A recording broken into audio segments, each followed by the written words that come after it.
Okay. Go, go, go. Hold on. All right. Okay.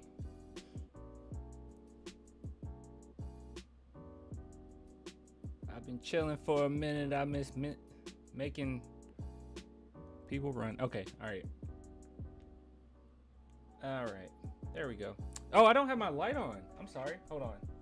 Gotta fix that. There we go. It's real smooth. Yeah. This is kind of, I don't know. The lighting is kind of wild. I'm not gonna lie to you guys. Maybe I got the contrast up too much. This is kind of wild. Whew.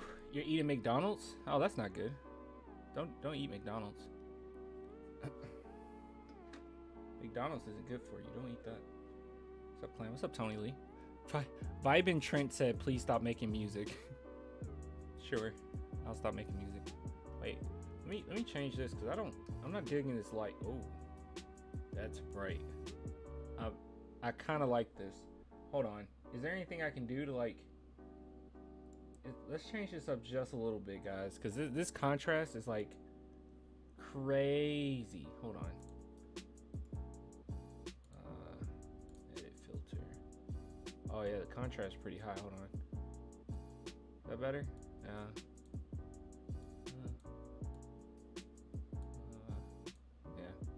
I'm okay with that. I'm content with that. I'll deal. I'm in legal class. Well, that's cool. Let's take Dyson Daniels. All right. There's a lot to talk about. There's a whole lot to talk about. A whole lot. How is the lighting? Is it too much? Is it too little? Like, what do you think? Let me know. I don't know what to do with it. Hold on. There's so many. Hold on. Maybe. Ooh. Hold on. Not that one. Not that one. Not that one. Not this one. Too bright. Too red. Too yellow. Okay, this. I don't know.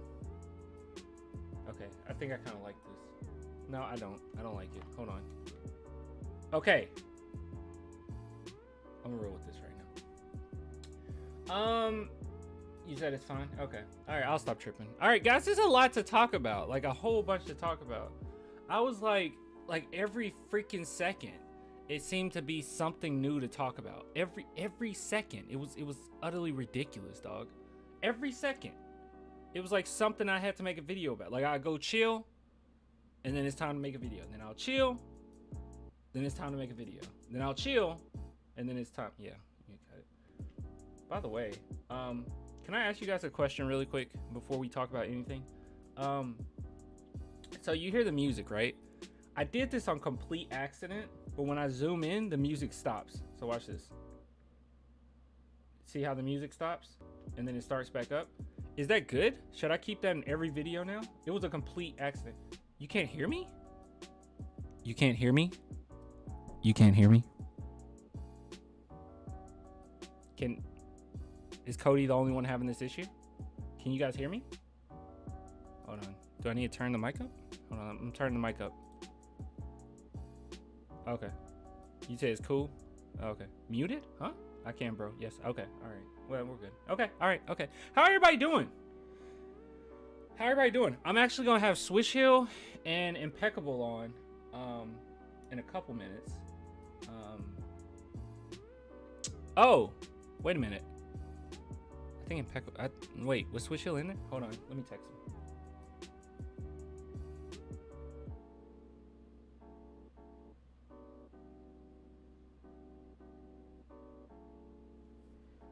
We'll see. What's up, bro? What's up, Keon? Here's a sneak peek. So I did this earlier. This is actually my big board, right? I have a big board here. I'm gonna go to somebody else's mock draft, and then we're just gonna go from like every player. And if you throw out a player, like we'll talk about them briefly. But yeah, this is not structured. This is just like overall talking about prospects, what you want to see for tomorrow. You said rest in peace stream. Oh my goodness. Hold on. That's not good. That's not good. Is my stream working too hard or what? It says excellent connection here. Can't hear me? Look, it says excellent connection and everything right here. Turn my volume up. Okay. I can do that. Oh, wait. That's the music. All right. How about this? Is that better? That's probably too loud. Let me turn the music down. God, it's so hot in here. You're good. Okay. All right. Okay. All right. Refresh everyone, I guess. I don't know what's going on. Oh, wait. I do know what's going on. Hold on. Maybe I can fix it. I can't. Yeah, I can't fix it. Try this. Try this. If the stream is acting up, is there any way for you to turn down the what's it called? The quality or whatnot. Like if it's 1080p, can you bring it down to 720, like the resolution? Try to bring the resolution down, because I have the resolution up pretty high.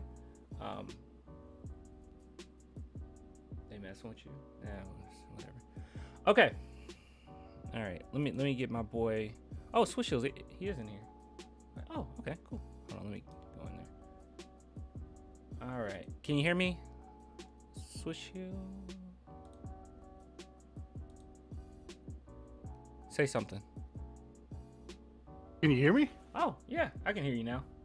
Sorry, I was having like some equipment issues there for a second. No, you good. Say something really quick. Something really quick. Okay, yeah, that works. All right. Didn't really do it that quickly though. Yeah, that wasn't very quick. Sorry. Hold on, let me see. Let me bring up, and I guess I'll just leave it kind of open. First off, let me go to my Twitter, because you actually send me a bunch of stuff and I just like it. Like almost like an archive. I don't know what's going on with that guy that blocked me on that one thing. I don't know. Yeah, I don't know. I get that sometimes. I feel like Twitter just has a random algorithm. Yeah. I was like, why did you send me something about Ted Cruz? I was like, oh wait, no, this is something I liked. I wouldn't have sent you nothing about Ted Cruz. I hate that guy. All right, let's move down. The Hornets are looking to trade. Okay. All right, so there's quite a few things to talk about. Clan, you still blocked by Murray on Instagram. I don't even know why. I don't know why I'm blocked by Dejounte Murray. He blocks everybody though. I'm not blocked by him. Are you not for real? Yeah, but that's also probably because I just don't follow him. Oh, okay. Well, mention him. Say, hey, you're a good player, and then he'll block you. Well, I'm not out to get blocked. He blocked me for no reason. I think he blocked me when he got drafted by the Spurs. I was like, ooh, this player looks pretty good. And then I was like blocked. with Danny Green, like, he blocked. Like, did you say I looked pretty? Right, like you complimented me. But Danny Green, I'm handsome. Yeah, like it was for no reason. Cause Danny Green, he had a reason to block me, but I wasn't even being mean. Like, cause up at that point, I have talked to him at least through DMs, and he was a really nice guy. And then his dad followed me, and like his dad was really cool. But once Danny Green, well, no, he wasn't traded yet. It was when he had that abysmal first round exit, like where he had like 2 points or something. Like it was like he had 2 points, 0 points, and then like 4 points, and then 2 points. It was terrible. It might have been against the Warriors. And I commented on it. I was like, dude, he has to shoot better or whatever. And then, yeah, he blocked me. Yeah, Danny's a super nice guy, though. He is nice. I feel like they just try and tune out the noise whenever they can. I don't know, man. I had like a plethora of memes saying how great he was up to that point. It was one little critique. Okay. You drop. I dropped the remote to my my light behind me. You just drop the soap. Are you here? I'll never tell. Are you in my closet? Don't touch me like that. Hey, get out of here, man. I was trying to time it with when you touched your Mario figure, but oh really? it's all me. Let's see. Okay, well, shoot. I don't know how we should frame this. I guess we can just go straight into it. I kind of want Impeccable in here first, so I'm kind of waiting on him a little bit. But I guess while we wait on him, I could just. Oh, so I'm not enough for you? Is that what it is? Well, Impeccable has the good opinions, and your opinion. I'm leaving your room right now. Hey, where you going? Oh shit! Right on cue. Yeah, I have been summoned. Hey, summoned. Hey. Hello. Oh man, I can't see your. Well, I guess I can see your profile picture. I wanted to see your beautiful face. Oh yeah. I'm eating right now, so that's not gonna happen. What you eating? That's hot.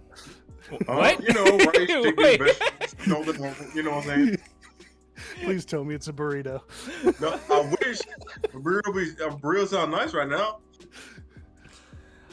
What you eating? You said rice.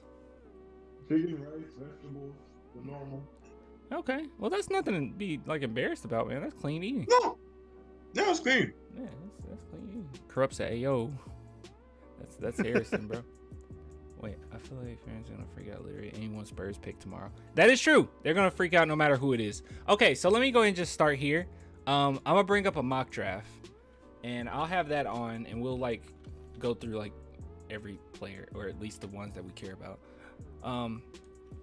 But first and foremost, let me ask you guys something. Just overall, like, what do you want to see? And it could be a plethora of things, like, but what do you want to see happen tomorrow? Like dream scenario?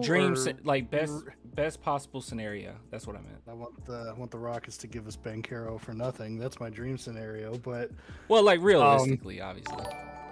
Well, that's two different things. I don't know, to me, I want to see us draft the best possible player we can. The problem is, I think a lot of, like you said, people are going to be mad because our criteria for the best player available usually does not match the front office's criteria. Yeah. Like, I mean, it was a different GM at the time, but like Luka Šamanić, man, like a lot of us didn't want him, and he was up on their big board that high. And they took him, so. Did the Spurs have him at all that year? I mean, they had scouted him, and then he rocketed up boards after the combine. And even RC said that that he got asked about it right after they drafted him. He was like, "Yeah, we just took who we felt like was the best player available with that pick, and we're going to continue to do that." So it's one of those things. I think Rafael Barlow said it best on Twitter. He was like, every GM's going to say that, but every GM's going to have a different view of what the best player available actually is.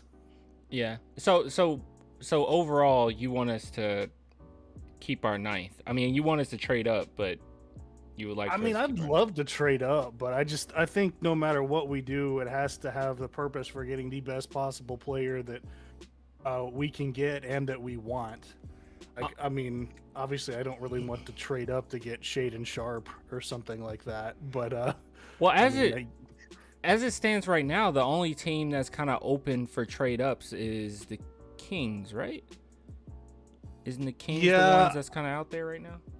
That's like one of the only like made public ones. The Blazers are apparently looking to like trade out of their pick. Which is it worth it? And then I mean, 7th. Is it worth it? But I mean, I've been reading a lot of these guys who are talking to GMs that like only 2 teams have come out like, hey, we're really looking to deal, but they said they get an idea that there's going to be a lot of movement tomorrow. Yeah, I heard it's going to be pretty shocking. Because there hasn't been a lot of movement the last 2 years, because everybody kind of played it safe with COVID. I think everybody's kind of ready to get back into it and do what they can do. What's up, Impeccable?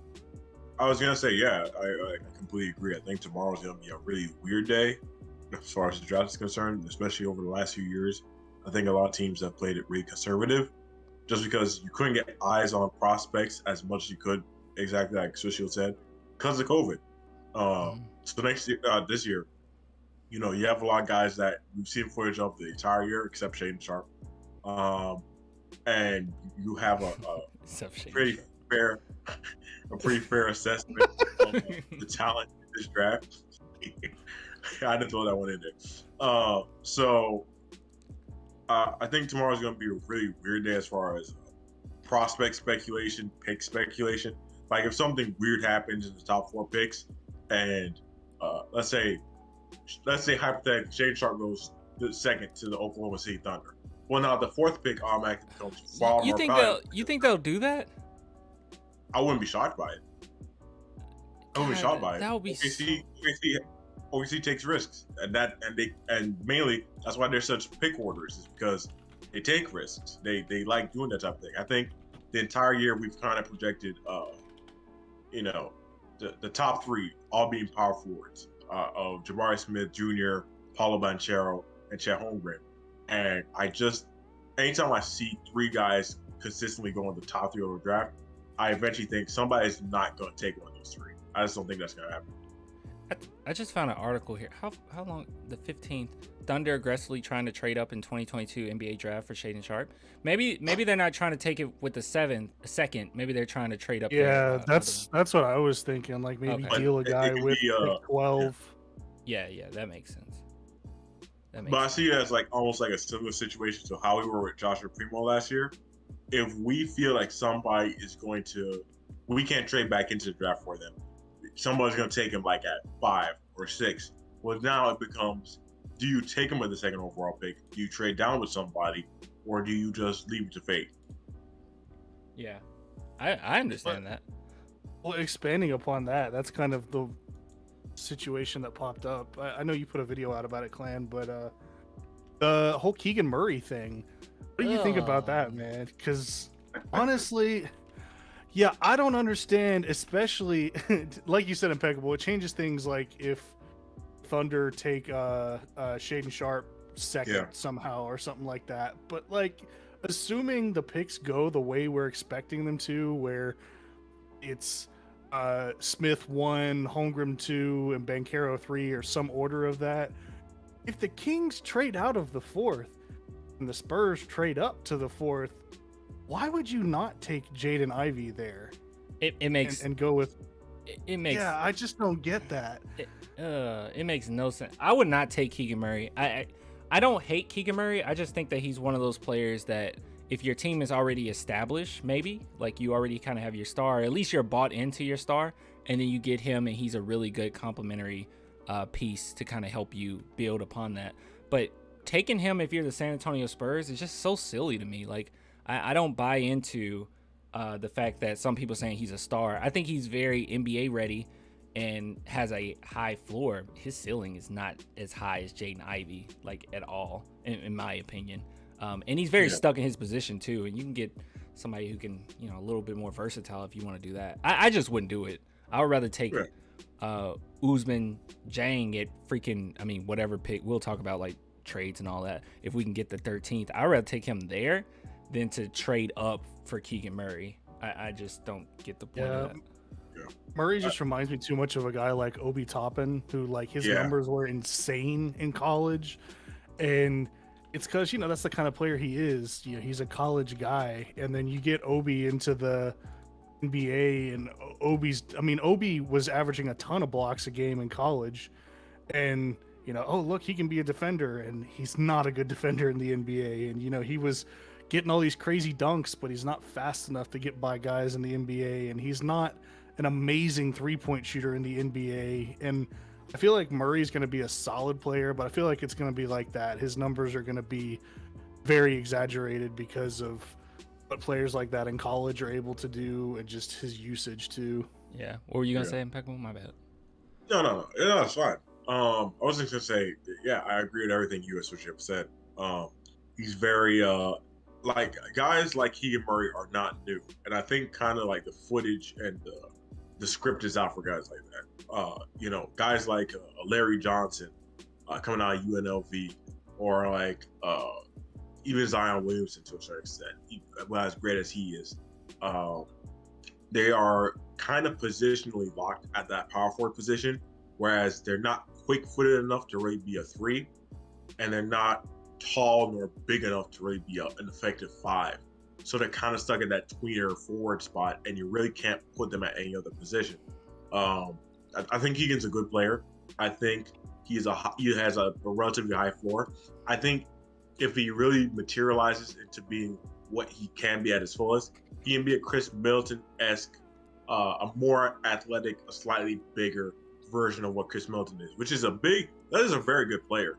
But with that being what you're getting compared to Paulo Banchero, what he can be, a Chet Holmgren even, or Jaden Ivey, or even Jabari Smith Jr., compared to those prospects, I just don't think he's at that level of prospect. The only way I see San Antonio agree going Keegan Murray, if they trade up and they take Keegan Murray with the 4th overall pick, which I think would be a mistake. The only way I could validate that, and I wouldn't be too mad about it, I think Keegan's a good player, but I have my doubts. The only way I think that will make sense is if you don't see Joshua Primo as a shooting guard and more as a small forward, because positionally, let's say you keep DJ for at least the next 2 or 3 years, or at least till the end of his contract. Where does that really put Primo if you take a guy like Jaden Ivey? Because Jaden Ivey's probably not going to play the point. He probably played the 2. So where does that leave Joshua Primo, or like a Keldon Johnson or Devin Vassell? What does that do to them at their positions if you're not going to trade them either?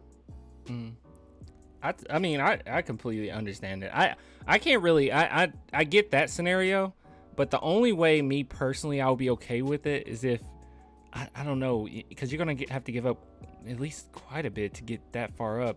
If you're taking Keegan Murray and you already kind of have the idea of, well, you can trade to get that 13th and 15th from the Charlotte Hornets, and your guys are going to be there anyway that you actually want, and maybe you can keep your 20 and 25 and you can get guys that you want like Procida.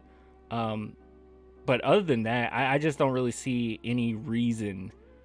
Like, it just doesn't make a lot of sense, especially at 4.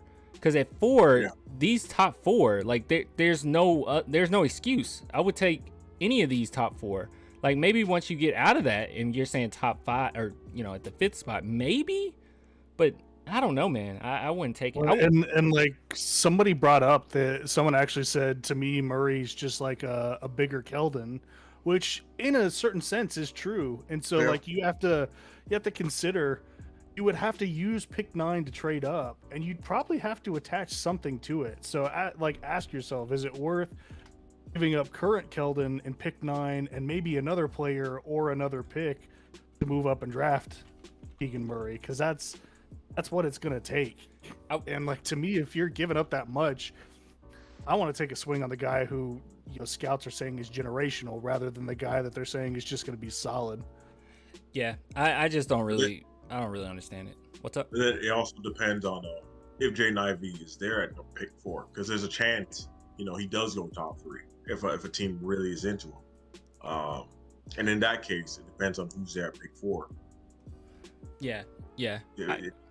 The value of I think the value vested in pick 4 depends so much on the top 3 picks.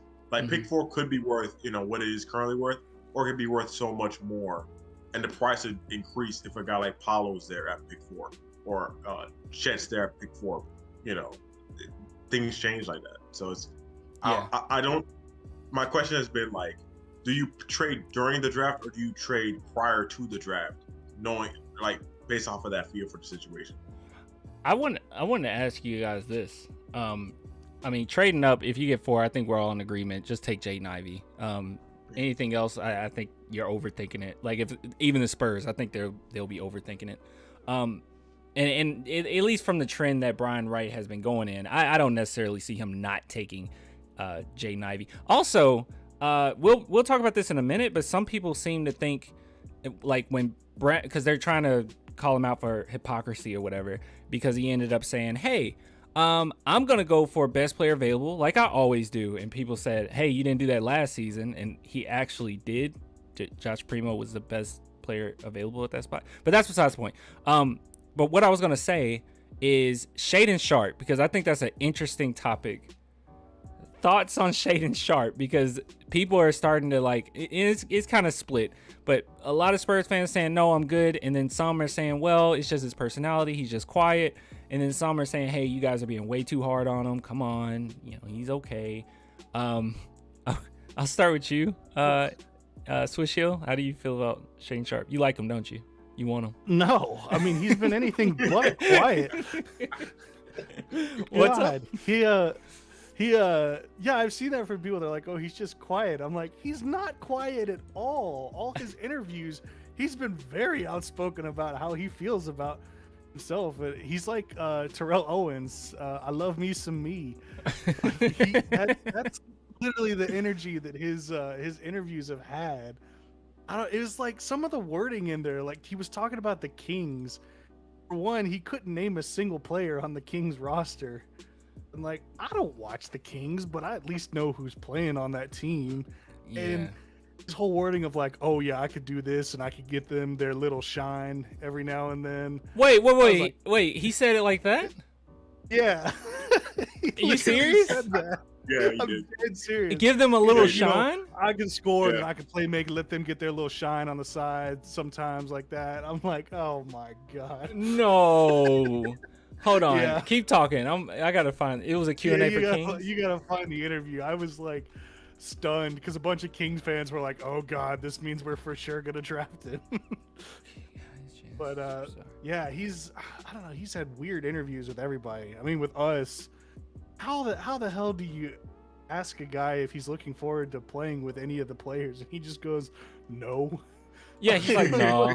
What do you do with that? Because I mean, I get there are guys that in the NBA that have high egos, like, you know, Chet Holmgren's going around going like, oh yeah, the best player in the league, it's going to be me when I'm drafted in 2 weeks and all that. That's, you know, that's cocky ego going in there with confidence. But to say that you're not looking forward to playing with anybody when you're going to have to play with somebody, that's just weird, man. I don't get that. And I've seen a lot of people saying like, oh, he's tanking it for a certain team, and maybe he is. That is a possibility. I found it. But it was just weird. I found it. Hold on, I'm gonna But play you found it? Yeah, you gotta play that. Hold on. Let's just play the whole thing. Oh my God, 123K views. I gotta see what people think of this. Hold on. Oh, sorry, you guys can't hear that. Well, I know you guys won't hear it, but I mean the chat. Hold on, let's play it. I think I could fit pretty good with those guys, just because, you know, they have great guys that can handle the ball. I feel like I'm a great scorer, can score the ball as well as play defense, so I could help on both sides of the ball. Plus, I could, you know, get my teammates involved, find them when they're open, you know, give them their little shine. Oh! On the defensive side, just locking up. Oh no! The way he said that. No, the way he said that. Like, it could have. No, hold on. Hold on. No? Cause I don't know, man. No, that was cocky as. Hold on. He big time, you know. One last Yeah. time. Hold on. Find them when they're open, you know, give them their little shine. As well as Dang, give them their little shine. He better be Michael Jordan. Once he make it, he better be Michael Jordan. I Dude, swear. if he turns out to be the second coming, like some people say, like, I will eat my words, man. Like, that's off to him. The strategy he implemented and all that to stay at the top where he is, like, damn, all right. He talked like Kobe. Wouldn't say nothing like that. Somebody say he sounds like Kobe. No, Kobe wouldn't have said something. Not straight into. Really give them their little shine. He's talking down to them before he even meets them. Like, that's how he feels about established NBA players. Like, what is that? He's already said he's gonna be one of the greatest basketball players ever. When did he say that? I have an SI article pulled up from June 18th that says NBA prospect Shaden Sharp says he'll be one of the greatest basketball players ever. Oh my goodness. He said, yeah, okay. It says it's from the Indy Star when he interviewed in Indiana. It says, I see myself being one of the greatest players to ever play the game of basketball, Sharp said. Just playing at the highest level, just really getting after it and competing. One of my goals coming in as a rookie is to win Rookie of the Year. That's one of the goals, and then also All-Star and later Hall of Fame. So, first off, he said he was competing at the highest level possible, which he didn't in college. And now it's all about his self-accolades going in. Oh, I got it up right here. One of my goals coming in as a rookie is just win Rookie of the Year. That's one of the goals. Then also All-Star, and then later Hall of Fame. Jeez. Oh my goodness. Where is he from? Is he from Canada? Shoot, I don't know, man. He's Canadian. Right? What's his upbringing, dude? What is his upbringing? So. Like the way he talks is just so much like privilege. Like, oh my god. Like he talks like he's already made it. It's really weird. Give them their little shine. I'm gonna be one of the greatest players of all. Like I like the confidence that I want to be one of the greatest of all time. But geez, bro. Like I don't want him. I don't want him, but it would be hilarious watching Popovich break him. Oh yeah. Hey, notice also that his goals. Jose said he's about to block you tomorrow. No, notice also I want you guys to pay attention that every one of his goals is self-centered. Rookie of the Year, All-Star, Hall of Fame. That's like me. He didn't even mention championship. Why isn't one of your goals to win a championship? I guess that would take team effort. And when he mentioned the Spurs, he said, "No, I don't want to play. I don't care about playing for anybody for the Spurs, but I just want to showcase what I can do." He's all about like him. Kobe wasn't like that. I'm sorry. That's kind of like what his stock is built off of himself. Like he's not a team prospect. He's a guy that firmly believes that you build around him. He's not going to be a guy that you bring in just to complement other guys. He is full of belief that he is a supplementary talent. But I mean, you can be a supplementary talent and carry yourself in interviews and carry yourself in a way that's at least a little bit respectable. The way that Shaden's gone about it has made him very unlikable. He hasn't done himself any favors amongst like the NBA populace. If he comes out and he turns out to be a really good prospect, well then that's great. But even like looking at that guy, like you could compare him to like Anthony Edwards, who people said had an air of like arrogance about it. There's a big difference between like what Anthony Edwards did and how he is versus a Shaden Sharp. Whereas I feel Anthony Edwards is more carefree and just has a high self-confidence. Shaden comes off in everything that he says and does as just pretentious. That's just my opinion. That's a really good word. It is pretentious. Edwards just sounds like confident and like he was enjoying the process and like, I mean, he's a 20-year-old kid and he wants to be a 20-year-old kid and enjoy it. Mm-hmm. There's nothing wrong with that. But like, yeah, this just sounds like, I don't know. I feel weird doing it because I'm not one to like read into interviews a whole lot. But yeah, that just something felt off. I was like, I don't want him. This one's bad. It's the vibe. It's kind of irritating. It's so irritating. I'm just got the Kings roster up, and it's just so irritating because you got guys here that have played a little minute. I mean, Alex Len, Harrison Barnes, right? Actually, what's gonna happen with Harrison Barnes? Anything gonna happen with Harrison Barnes? Are they maybe keep him? Yeah, they've been saying they want to trade him. I don't know. Maybe not actually. They're all in on the win now thing right now. So. Well, Barnes was balling last year too. But my biggest problem. What? No, I'm gonna ignore that until like we get confirmation. Okay, all I was gonna say is it's really irritating for him to say, "Oh yeah, I'm just gonna give them their little shine." These guys are established, bro. Like that's so disrespectful. Like they're gonna hate you. Like your teammates are gonna hate you if you talk that way. Like you just gonna give Fox his little shine? Like I'll just give you a little shine, you know? Like, oh my goodness, Sabonis, yeah, you're here. You can get my crumbs. Like, oh my gosh, dude, that's terrible. Mind you, he's talking about a roster that has an all-star in Domantas Sabonis, a guy who has credit around the league, like De'Aaron Fox, and he kind of belittled them in his. He belittled them. Like, yeah, okay, yeah, they're gonna be playing around me. You know, that's even if you're good like that, you can't say that. And I know like people want to try to make anybody that's like semi arrogant or super confident or whatever, they want to make a draw to Kobe.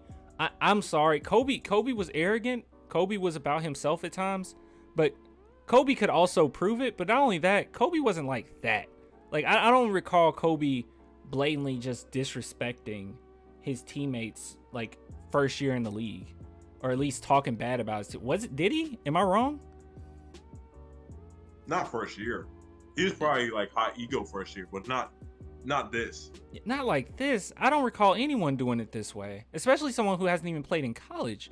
I mean, there's players in this draft that they wouldn't be caught dead saying this. Like, guys that maybe earn more of a right to say I'll give them their little shine, like Jabari Smith or Ben Caro or, you know, Jaden Ivey. Like, maybe Chet Holmgren is arrogant as I don't know what, and he wouldn't say that. That's crazy, dog. That's some crazy stuff. It Thanks, especially Ruru. just doesn't. Oh, shout out Ruru. Yeah, she's so sweet. I didn't, but especially just rings true when you have not seen anything from the guy at all Nothing. since high school. Since high school. I mean, no college ball film to talk about. You know, nothing except a couple of YouTube videos, and you know whatever he says he's been told in workouts. So it's, and that's the thing. It's, if this works out for him, you know, hey. He's pulled off a great heist.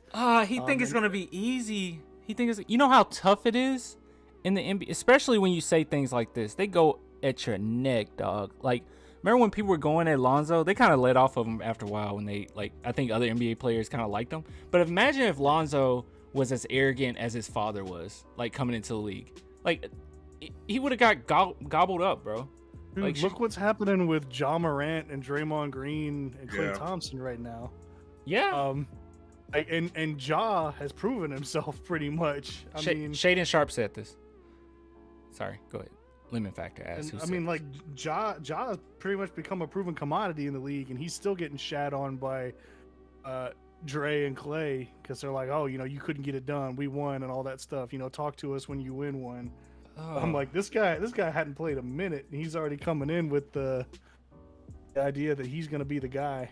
Yeah. I'm like, come on, man. That's wild, man. That is wild. I was so high on him initially, and then when I first saw his interviews from high school, I was like, oh, you know, he's pretty cool. He's just kind of quiet, kind of a quiet guy. But stuff like this is like, I'm gonna give them their little shine. And is there anybody on the Spurs you want to play? No, not really. They're trash. Not really. They're kind of garbo. I just want to go there and show what I can do and then get traded to the Lakers. That's what I really want to do. And yeah, championship, yeah, that's not one of my goals. I just want like rookie of the year and like all-star and, you know, fame and stuff. Like, it's like, oh my God. It's basically what he's saying. I don't like this dude, bro. Like, I do not like this dude. She's a 10, but she says she's not looking forward to playing with anyone on the Spurs. It's crazy, man. All right. Enough of Shaden Sharp. You got turned off from Shaden Sharp? This is supposed to be a pro Shaden Sharp stream. What happened? Look at this. Look. Do you see Shaden Sharp on my big board anymore? Huh? Oh, he's gone. What happened? It's my top 20. Happened? Actually, I should have 22. Wait a minute. I can't believe this. Here it is. Someone said Sharp chooses all the arrogant answers on 2K. yeah. Minus 5,000 fans like every single time. That's funny, man. That's hilarious. He does. God, dude. I just give them their little. What is that? Okay. All right. Enough of that. All right. I thought it would be fun just to go through some of these players and get your overall thoughts. So, like, overall, like, your favorite. I'm gonna make a guess, okay? And you guys can tell me, like, if I'm right. Switcho, your favorite player is Ben Caro, right? In the draft. Oh, like overall in the draft, yeah. Okay, and then, Impeccable, your favorite is maybe Jabari Smith. Well, his first name starts with a P. It's Paulo Banchero. Oh, yours is Ben Caro too? Yeah. Oh, okay. Mine's Jabari. That's my favorite. My favorite is actually Jabari, and then Jaden Ivey, then Ben Caro. So what's your top three? Ben Caro, then who? I think yeah. Go ahead. I'd say Ben Caro, Smith, and then probably Ivy. Oh, okay. What about you, Impeccable? I've been really thinking about this. Mm-hmm. I think my top three is Paulo. I think it's Paulo, Johnny Davis, Really? and probably Jabari Smith. I think that's my top three. Yeah, Really? I was not expecting Johnny Davis. Okay, so let's. Yeah. Okay, so me and Swish Hill's top three are basically the same, and just ideally we're more than likely not going to be able to get them unless we trade up. So let's just move out because you mentioned Johnny Davis. I guess we can start with Johnny Davis.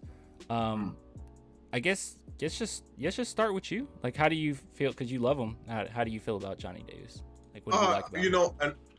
And like part of me is high on Johnny, and I think it's like it's weird, right? It's a subjective thing. I don't think he's the best positional fit. I think he gives us more questions than answers, even if he is a good player. But just looking at what he is as a prospect, I tend to be higher on prospects who show a certain level of attitude on court. I'm not talking about being a head case, but I am talking about being aggressive, looking for shots, seeking out contact, which means more free throws, and doing both of those things on both sides of the floor. I tend to respect that and see that more highly. You look at a guy like who's had success doing that, like a Jimmy Butler, who, while his wingspan is short, it's actually as long as his height, which is not the best for a prospect. He's one of the best defenders in the league. Why? Because he is 100% of the game. He's going at you on both sides of the floor. He is creating contact where a lot of guys will kind of shrink around contact. A lot of the players on our team right now don't post up big free throw numbers because they don't search out for contact. That's been one of the biggest detractions of our team and our roster thus far. We don't get to the free throw line nearly as much as we really should, because a lot of guys are looking for cleaner shots. They're not trying to generate contact. They're not playing very aggressive on either side of the floor. And because of that, we come off as, even though we're good defensively, we're fairly good offensively, we come off a bit soft on both ends of the floor. So when it comes to a guy like Johnny Davis, I think he does fix a lot of our problems as far as shot creation, as far as having an aggressive scoring option, as far as having a guy who I think fits well next to Dejounte or fits well next to Primo. I think that he kind of does solve a lot of our problems. I don't know if he is the right prospect for us to go for, admittedly, but I tend to be higher on him just because he is a top 3 shot creator in this draft, I believe. I think him, Paulo, are in my top 3 shot creators of this draft. I actually didn't even realize how great he is at the line. This is kind of ridiculous. He gets to the line a lot, huh? 6 times. He seeks out contact, and it means something. It means something points-wise. Jeez, 9 for 11 free throw. Yeah, because that's what you really want, especially when games get tougher and tougher. And, you can't really buy a shot. You want to be able to have that in your arsenal. Especially have a scoring option. You need them to actually go for contact. Well, you need a scoring out too. Sometimes it's really hard. Like, you need some way to get out of bad situations, and the line is a great way to do it. I did not. Man, I was not expecting Johnny Davis. Actually, let me see really quick. Where do I have Johnny Davis on my board? 12 maybe? No, wait. I got him 10. Johnny Davis, my 10th favorite. I think it's interesting too, because Johnny Davis is a top 6 prospect. Mm-hmm. And I think he gets written off for the same reasons that Keegan Murray gets held up. And I don't get that, because everyone's like, oh, his usage, he was the only guy on his team and all this stuff. I'm like, dude, go look at Murray's usage. Like, it was through the roof.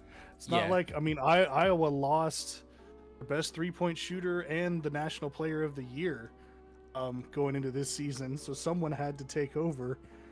I'm like, and same with Davis. He was the only guy on that team, and I don't quite understand. I feel like front offices are going to be higher on him than most mocks are. Mm-hmm. Which I feel the same way about a lot of other players too. Who knows? Maybe Shaden Sharp ends up being one of those, but I see a lot of mocks having him fall to like 15 and 16 sometimes. I'm like, I don't see it. I think he should probably. Honestly, I think Johnny Davis to Indiana would be a really interesting fit, assuming that they can't get Ivy or anyone like that and put him next to Tyrese Halliburton. But and get rid of Brogdon, but who knows? I actually haven't seen this. Hold on, I just brought this up. This is a Q&A with Davis. Let me see. Do I recall these? You worked out with the Spurs ahead of NBA draft. How was that? It was really great. I saw Brian Wright at the. Oh wait, no, I think I did see this. The workout, it was really great. To be able to talk to them. No one says that the workout was bad, so I just like dismiss any of that. What I was able to meet Pop. I've seen him on TV all the time. The winningest coach in NBA history. If I went there, I feel I'd get really good player development. One thing about Davis too, and this might just be like me being weird. I think that he will bring a lot of attention, or at least more attention to the Spurs, because he seemed to have a legitimate personality. He seems pretty fun. Yeah. Yeah. He's already making commercials. Like, what the heck? Yeah. Sadly, he's a Taco Bell boy, but you know, Yeah. if he gets to San Antonio, he'll get some real tacos, and we'll get him a real endorsement. I don't know if I've seen that before. Like, I mean, I've seen it with like LeBron before getting into the league. I do not recall a lot of prospects being able to It's just make gonna happen a lot more now with the name, image, likeness rules changing, because Being he able to got make it money. before he got it before he even declared for the draft. They were trying to like jump on guys who were big time stories and all that. So I think it's gonna become a more commonplace thing here. Okay. Well, let's cross off Johnny Davis. That's Johnny Davis is a good one, by the way. I agree with you too. Impeccable defense wise too. I do like him. I actually do like him. It's just not one of those where it's like he's the top of my my board that I want. But cool. All right, let's go to the next one. And by the way, chat, if there's anybody you want to just throw out there, please do. Okay. Let's do that one. Duren. So we'll do Duren, and I'm gonna remember all these, and I'll be able to jump back and forth. But Duren, Swish Hill, what do you think, my guy? Yeah. I'm so mixed on Jalen Duren. Like, I see the potential in him, and I understand why people want him, but I'm just not sure if he will be the best player available at 9. And that's where I got to start wondering, what is our plan? Because I just don't know if he's a guy I build around or anything. And I understand he has a ceiling where he could be hitting some jump shots and all that, and passing. I don't know if I see him as more than a rim runner, which I still think he could be very good. I'm not going to complain if we take him at 9. Like, I will completely understand why we did it. I just think it sets the team moving in a different direction than I thought, because realistically, you don't need many centers on a team nowadays. No. I think if you take him, you're definitely looking at Yaka being gone. Most teams have like 1 or 2 true centers on there, and I don't know that I see him being able to play power forward in this league. But I mean, if you take him, I think you've got to start looking at like some shooters at least to put around him in the later picks of the draft, rather than just looking at like positional needs, because if you take him, you're still out on a 4 that's going to be immediately effective. And frankly, we do need an upgrade at power forward. I don't see Keldon being there as a sustainable long-term solution. I see a lot of people say that Devin's a 3, but he hasn't been great at the 3. I think he's flourished more at the 2, and if we end up keeping him, he's going to have to play there. So I think it sets a completely different direction for the team than I thought they were going originally. But I will absolutely take a chance on them if that's who they go with. Okay. Wait, what you thinking, Impeccable? How you feel about Jalen Duren? I like Jalen. I think I like him as a prospect. He shows a lot of flashes of things that are not traditionally rim running. Or if you think of rim running, they are more so classic center abilities. So being able to be a post play, playmaker, So that being like maybe not your primary passer, but maybe your secondary passer. So you get them into a deep post position, or you have them around 15 feet from the basket, and they're making secondary passes to guys on the perimeter or opening them up on cutting spots. He's a very nimble center, a very athletic dude. Obviously, he has a 7'6" wingspan compared to his 6'11" height. So he has a lot of things going for him as far as his physique, as far as what he's made of as a player. And he tends to make winning plays. I'm higher on Duren. At the same time, he has his flaws. Can't shoot. I mean, he's shown a mid-range shot, but that's going to take time to develop. A lot of his skills are, and that's the thing with Jalen, and I agree with Sushio. He's a good prospect. I like Jalen Duren. I would not be mad if we took Jalen Duren. But the thing is, what does that project for the rest of our draft and what we're doing positionally at other spots? Because, you know, even though Jalen's going to be a good player, I think he could make an impact his rookie year, really. What's the plan for the power forward position? Are you looking at a guy like, let's say later in the draft, let's say we don't trade any of our picks, hypothetically. Let's say you have pick 20.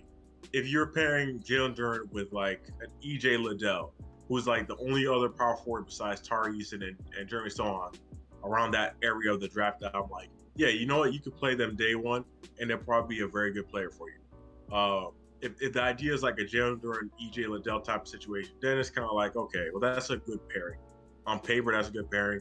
And I think that would shore up a lot of our things, but it will leave our ceiling a little bit lower than you would like it to be coming out of this draft. So that's my main problem with Jalen Duren, I think, is ceiling-wise, he doesn't really leave us in the best position.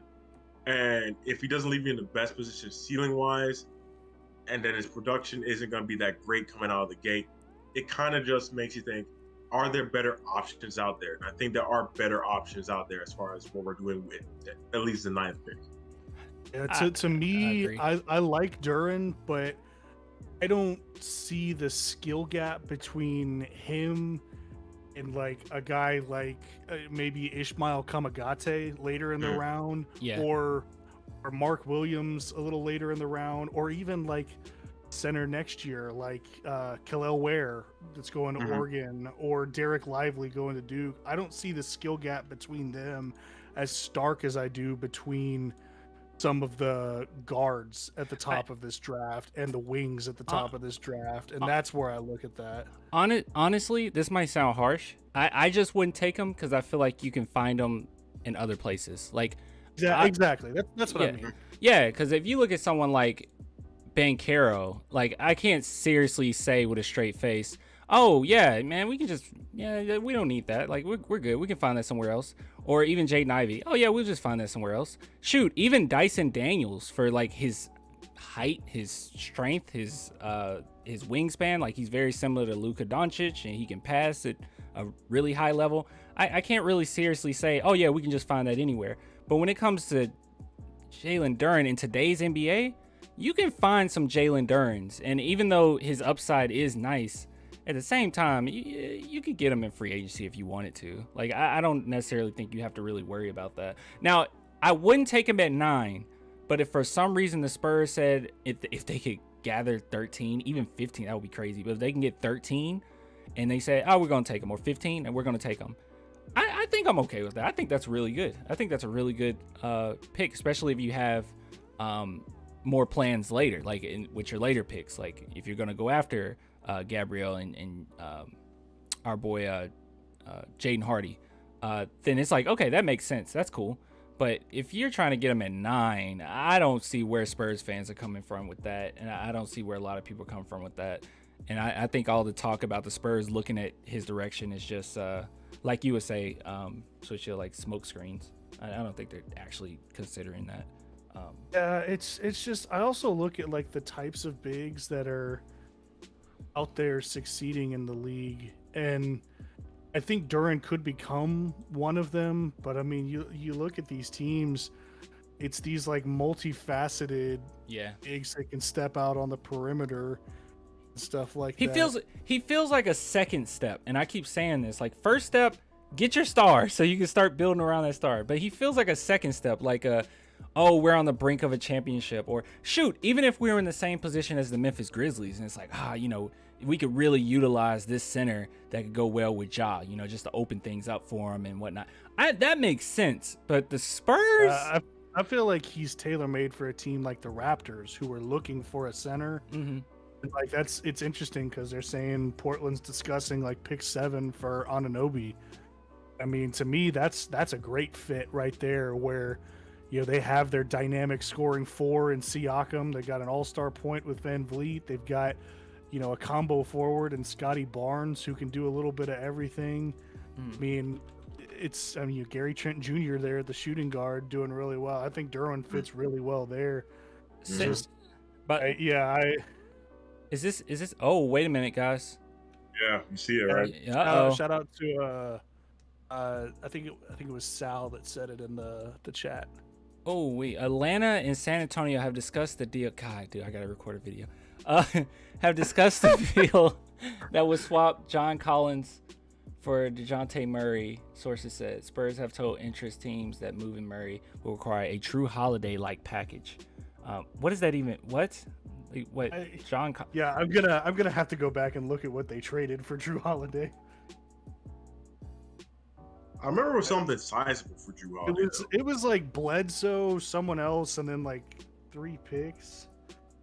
Okay, so let's see. 2 unprotected first-round draft picks, 2025 and 2027, plus the rights to swap first-round picks in 2024 and 2026. Then Eric Bledsoe as a salary dump for them. So I think that's a reasonable expectation. I'm gonna retweet this for. What was it again? So their trade was Eric Bledsoe, George Hill, 2025 first, 2027 first, then the right to swap first round picks in 2024 and 2026. That's a lot, man. That's a lot. That's a whole lot. Yeah, but you also got to consider who it's coming from. Atlanta's in win now mode, so you got to think, okay, are these picks going to be great? Same with like the Pelicans and the Bucks. The Bucks are consistently at the top of the East. The picks aren't amazing, but I mean, it just depends on the player. If you really want Collins, I don't know. I don't want John Collins. I think if you get rid of Murray, I think you've gotten rid of your use for John Collins, because he needs a good playmaker next to him. And if Trae Young's arguably the best playmaker in the league, I don't want John Collins. Yeah, I think that's a bad trade. It just wouldn't make any sense. It makes sense for. I think Atlanta would be the clear winners of that trade. Because they don't really want John Collins anyways. I think you can get John Collins for much less than giving up Dejounte Murray. Even if you get picks out of the deal, I don't really think it's worth it. Unless you're targeting even like if you're targeting like a Jaden Ivey in the draft, maybe that makes sense. But if you're not looking to pick up a Jaden Ivey and you get like a John Collins next to him, it's kind of like, I don't know. That's just not a particularly good trade in my opinion. I don't want John Collins at all. Yeah, he has 4 years left of his deal too, and he's getting paid big money. Like, it's sense. Different when we talk about like, oh, the Hornets want to salary dump Gordon Hayward, give somebody a pick, and you could like have Hayward for 2 seasons. You're stuck with Collins for probably 4. You good, AM. with his money there, and yeah, I don't like that. Yeah, heck no. I do like the true holiday-like package, though, but I don't want to deal with Atlanta if they're going to try to dump John Collins on us. I'm good. I would much rather keep DeJounte. You gotta say it like that. Just dump him on us. I don't want him, bro. I don't know, man. It's a lot of some people say I overreact with John Collins, and maybe it's just like my own bias. I just don't like him. I think he's kind of arrogant. He cool. Hey, he just need a team based around him, Something happens that he comes to San Antonio, John Collins, I'll be rooting for you, dog. Like, we'll take another Wake Forest power forward, but that's just a weird trade. That's a weird thing. Frankly, I don't see how that works for either team. Like, do you want Trae Young to play off the ball? And yeah, like why would they want DJ? Well, I guess they buy him as a shooting guard. Wow, they're crazy. I mean, I it's can see it. If you take out the shooting and you call him a scoring guard, I can see it. But I don't even think they want him. I think they're just trying to dump Collins' salary so they can make more moves, and then they'd probably turn around and flip DJ for something else. That's where I'm like, if you're gonna trade Murray, at least get something worthwhile out of it. Let's see. San Antonio's most significant discussions regarding Murray has seemed to occur with the Atlanta Hawks in a framework that would send Collins back to the Spurs. San Antonio and Atlanta have kicked around that deal concept, at least dating back to the February trade deadline. Atlanta, among other offseason goals, has explored various options to add a dynamic ball handler and defensive partner alongside Trae Young. Dynamic ball handler. I mean, see, I thought they would have wanted Derek White. Yeah. Before, I thought that made a lot more sense. That makes sense for real. But I think I don't know. But then again, I don't know what trade packages there were out for White. I know people had eyes on him, especially because they kind of bond to him as being that on-ball, off-ball guy, kind of like a Malcolm Brogdon even.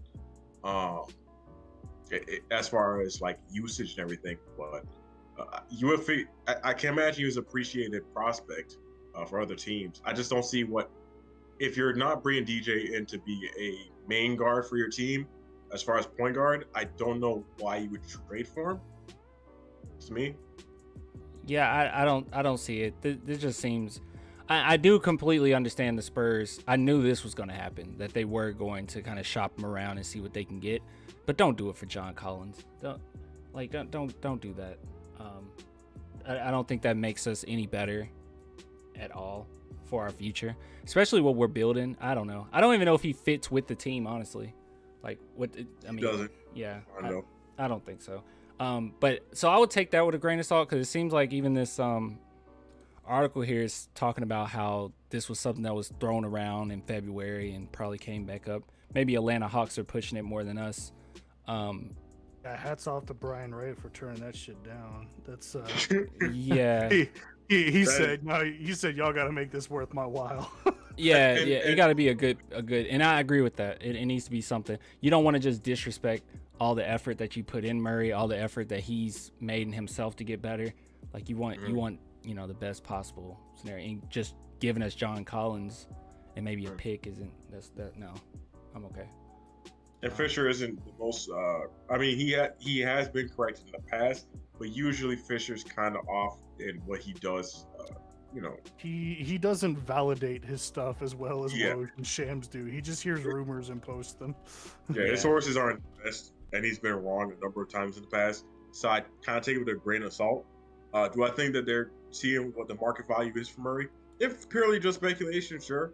I don't know if we'll trade him or not, but just to get a good sense of how he's valued around the league, it would make sense to, at least find out what you are talking about when it comes to him. Yeah, I'm trying to see some of the things that Fisher have put out there before. He's talking about Greg Popovich. Hold on, what did he have to say about John Collins? John Collins has definitely been mentioned as a Portland trade candidate. I remember San Antonio was linked to him back when he was struggling to get that deal done. I don't know. Maybe he's just throwing John Collins out there. Maybe it was one of those things where it is true that the Spurs are shopping Dejounte Murray, and that's what other teams are telling them. But then when it came to the John Collins thing, he's just kind of inferring that based on previous information. Because he put it here, this 2 weeks ago, and this was on Spotify. He said, "Oh yeah, I remember San Antonio. They were, I don't know. I don't know. That just doesn't. I don't see a scenario where the Spurs need to do that. I don't know. That doesn't make a lot of sense to me. The Gordon Hayward thing makes sense. Like for us to take on Gordon Hayward, just to take that on from the other team. Taking John Collins, I don't know. I don't even know if he fits with us personality-wise, honestly. The prize in that Hayward trade is you'd get either pick 13 or 15.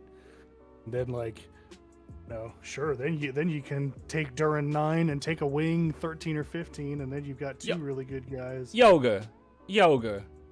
Come on, Yoga. I only trade DJ for top 3 pick or Jalen Brown or Luka Doncic. Yoga, you're not getting any of that. Come on. You just really want to hold on to DJ. You're not. Come on.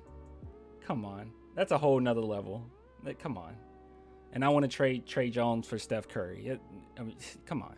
We can't do that. That's not gonna Breaking news. Like what? Why'd they do that? No, I don't care for John. Do you guys think John Collins is even better? I don't even think he's better than. I think Dejounte Murray is better than John Collins.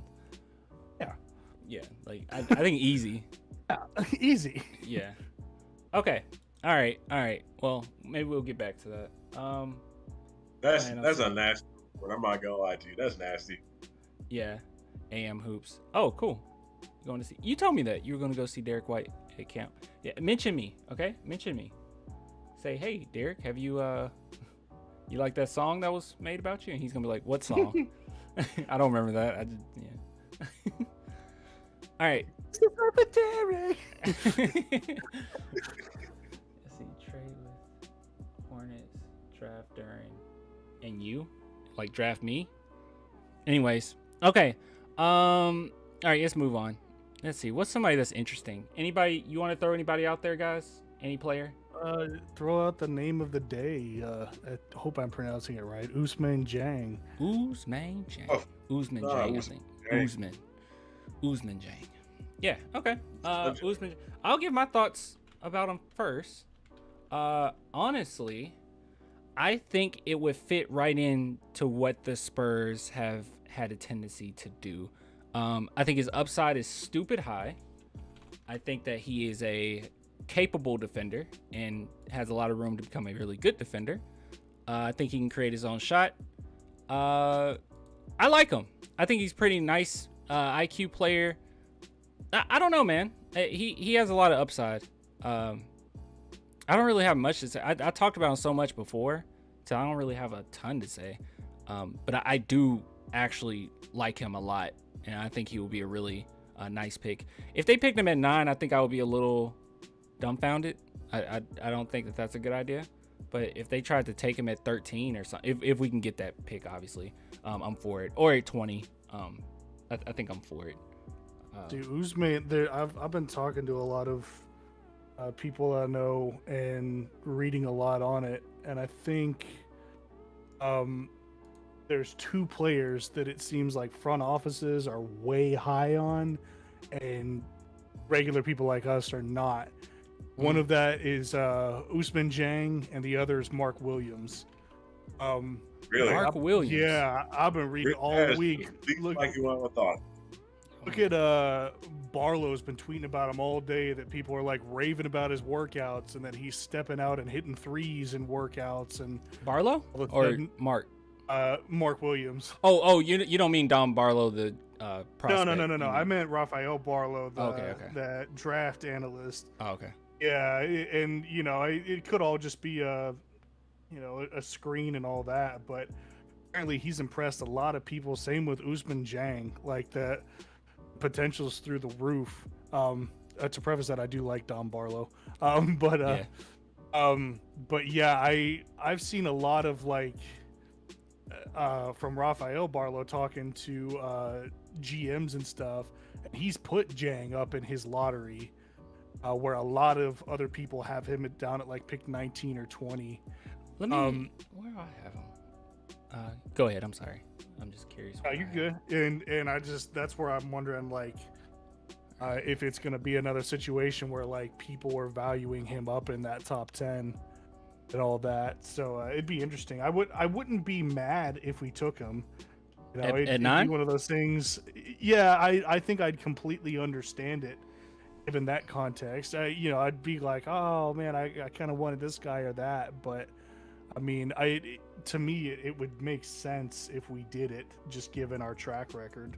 Yeah, that's how I feel. And one thing that he was really talking about, or at least Brian Wright was talking about, was versatility, and he would definitely be that. He's the epitome of versatility.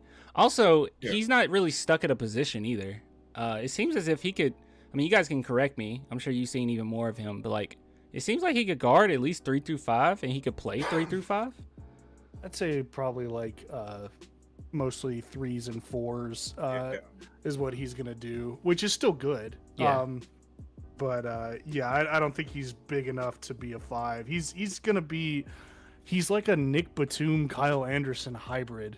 Oh, Nick Batum's a good one. Yeah. I've seen the name I saw earlier that I was like, I don't know, but maybe. I just need to see more of him. Paul George is another person I saw throwing out there that was kind of like, ooh. Yeah, maybe if he matches definitely if he like improves his handle and stuff and shot creation game. That's not saying he's going to be as good as Paul George, but yeah, he could have that same type of like play style. Real quick before, because I know you're going to give your thoughts impeccable. Like before I say this, I think and this could just be me, I think if you take on Ousmane Dieng, I think that is definitely a clue or hint that the Spurs are going in the direction of Josh Primo, because I can't really think of a prospect that fits with Josh Primo more than Dieng. I mean, maybe Dyson Daniels, but like, I don't know. Dieng seems like he would fit right in with Primo. Thoughts on that? Yeah, I think that is a very future committed move. I don't think Dieng is, and maybe I'm wrong. I need to see more of Dieng. I've seen a good enough amount of footage of him, but I think I just don't think he's ready to really play a primary role on his team if the idea is Dejounte Murray. Now, if you're looking towards the future and you're planning for like a Joshua Primo led team, well then yeah, Ousmane Dieng fits next to that. I think you could plot that. Personally, I'm not the highest on Dieng. I understand that front officers are a bit higher on him than the casual viewer is. I don't really see the elite skills or even like the all-around game that I'd be looking for out of a prospect. To me personally, he kind of comes off as like a slightly taller Dante Exum. And if that's the case, well then that's a horrific pick. Because Dante Exum really looks really good across the waters. Came to the NBA, and all the things you want to get off really couldn't. But Dante Exum, if I'm not like wrong, did he get hurt quite a bit after he started kind of finding his rhythm? He started getting injured, right? And that's what kind of helped hurt him. That was after his rookie season for sure. Yeah, it was after his rookie season. I don't know. Yeah. I don't know. Exum was considered like the next like Westbrook, right? They were saying Penny Hardaway Westbrook hybrid, I think. Yeah, he was supposed to be huge. Mm-hmm. I mean, I don't know. I don't know. I like him a lot. I think his IQ is high. I think he can create his own shot. He definitely has, like, in my opinion, star-like ability. And he played in the NBL, correct? Yes. Okay, because one thing about that is when people talk about, and I don't want to just harp on it, Kai Soto, I think that this is a player that looks more NBA ready out of the NBL than Kai Soto. So. Wait a minute, who is that, Glenn? I've never heard of such a player. Yeah, what does he do? Don't worry about him. He's probably, yeah, don't worry about him. He'll probably go in the draft too. I don't know. All right. How could you do such a thing? Okay, so it seems as if me and Switch Hill are higher on Ousmane. He would definitely. I'm not necessarily like high on him per se. I just I would understand what they're trying to do if they took him there. That's not to say that he's like my favorite pick there or anything. I could see it. Like I mean, I don't see us taking, I don't know, like Walker Kessler 9th. Like I'd be like, no, there's no way that happens. But Dieng, I could see us doing that. Yeah, and honestly, I think that he would be the perfect pick for Spurs fans to be upset about. But yeah, they're gonna be mad because he's gonna go to the G League if they pick him. I'm gonna call that right now. Yeah, he's not getting AAPT his first year league. But I think if they picked him, I think we would more so be like, oh, okay. I mean, I'm okay with that. But I will understand the initial reaction, like, really? Because there are going to be some really good talent there. But, I mean, I would understand it. Because some people say, well, what about Jeremy Sohan? Which I would say he's more elite defensively. But I would understand the Spurs skipping out on Jeremy Sohan. for Ousmane. Actually, this mock draft has Ousmane at 8 now. They're all over the place though. Tankathon be all over the place. Every day is something different. I don't know. I'll give Tankathon. They've had him up there for a while. They're like the one I've seen. He's consistently mocked right around where the Spurs are. So I don't know if he like really impressed somebody, or if any of these guys actually got to see him work out or what. But who knows? Yeah. Okay. Cool. All right. So Ousmane, I get it. I guess all of us would understand the pick, but none of us really want him at 9. And I don't. Man, it's gonna be a lot of people to go through. We can't go through every single person, but we can just like vibe a little bit. Well, I think we should actually talk about. There is one prospect I think we should talk about. Okay. One of your player prospects, the guy that you think we should go with at pick 9, Dyson Daniels. Yeah, Dyson Daniels. Yeah, I love Dyson Daniels. What is your initial thoughts on Dyson? I have him at 4, because obviously, the funny thing is these are just my favorite players like in a row. So more than likely he should be my 1, because at 9th he will be more likely available than these guys. All right, but anyways, yeah. What's your thoughts? I'm sorry. Yeah, Dyson's nice. You like him now? You there? Wait a second. Oh, it looked like you went out for a minute. You say you like him now? Yeah, yeah, no, I like Dyson. Watch a bit more footage on him. I've come to appreciate a bit more of his play style. Mm-hmm. I still don't buy him as a point guard. I'm back and just trying to think of like a good. I was watching Grant Hill highlights specifically because Grant was kind of that 3, that small forward who could play make, who could beat his man off the dribble, could slash and make easier buckets for himself, and had a very crafty game despite being as athletic as he was, and also being a very good point of attack defender. And just looking at his play style, then looking at his size versus like a Dyson Daniels size, and slowly I started to see a lot of similarities across the board. Even like being 6'8" with a 6'11" wingspan, both have the exact peak-wise, what they're good at doing. I kind of saw a world in which if San Antonio takes Dyson Daniels with like that in mind, instead of trying to make him into a point guard, he could really be a difference maker on this team.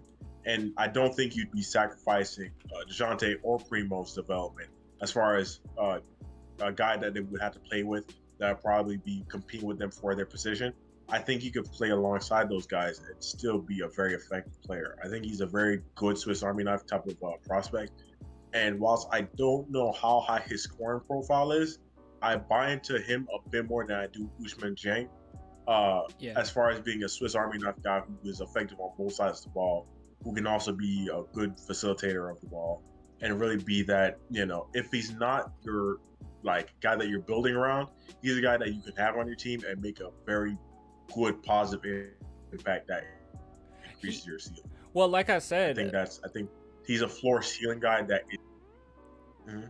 Oh no, I was just saying, like I said, the Dieng comparison, like what I was saying, like I think that Dieng would fit in with Primo pretty well. And I also said Dyson Daniels is another guy that I think would fit with him even more.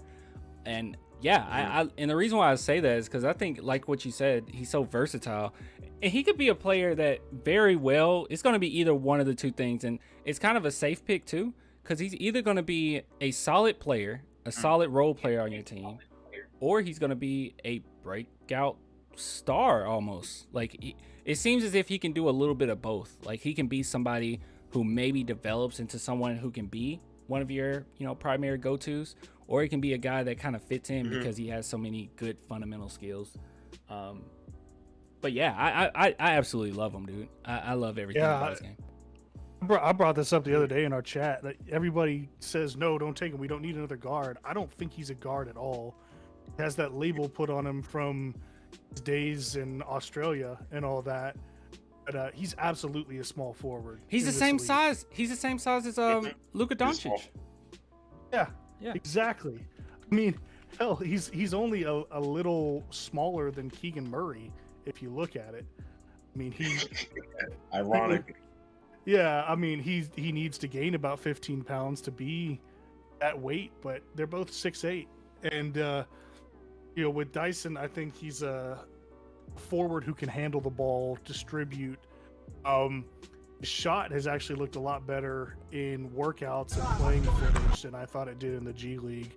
All that he seems to do better as an off-ball shooter than he does as an on-ball, which I think is going to be a big part of why teams look at him if they're considering him a small forward.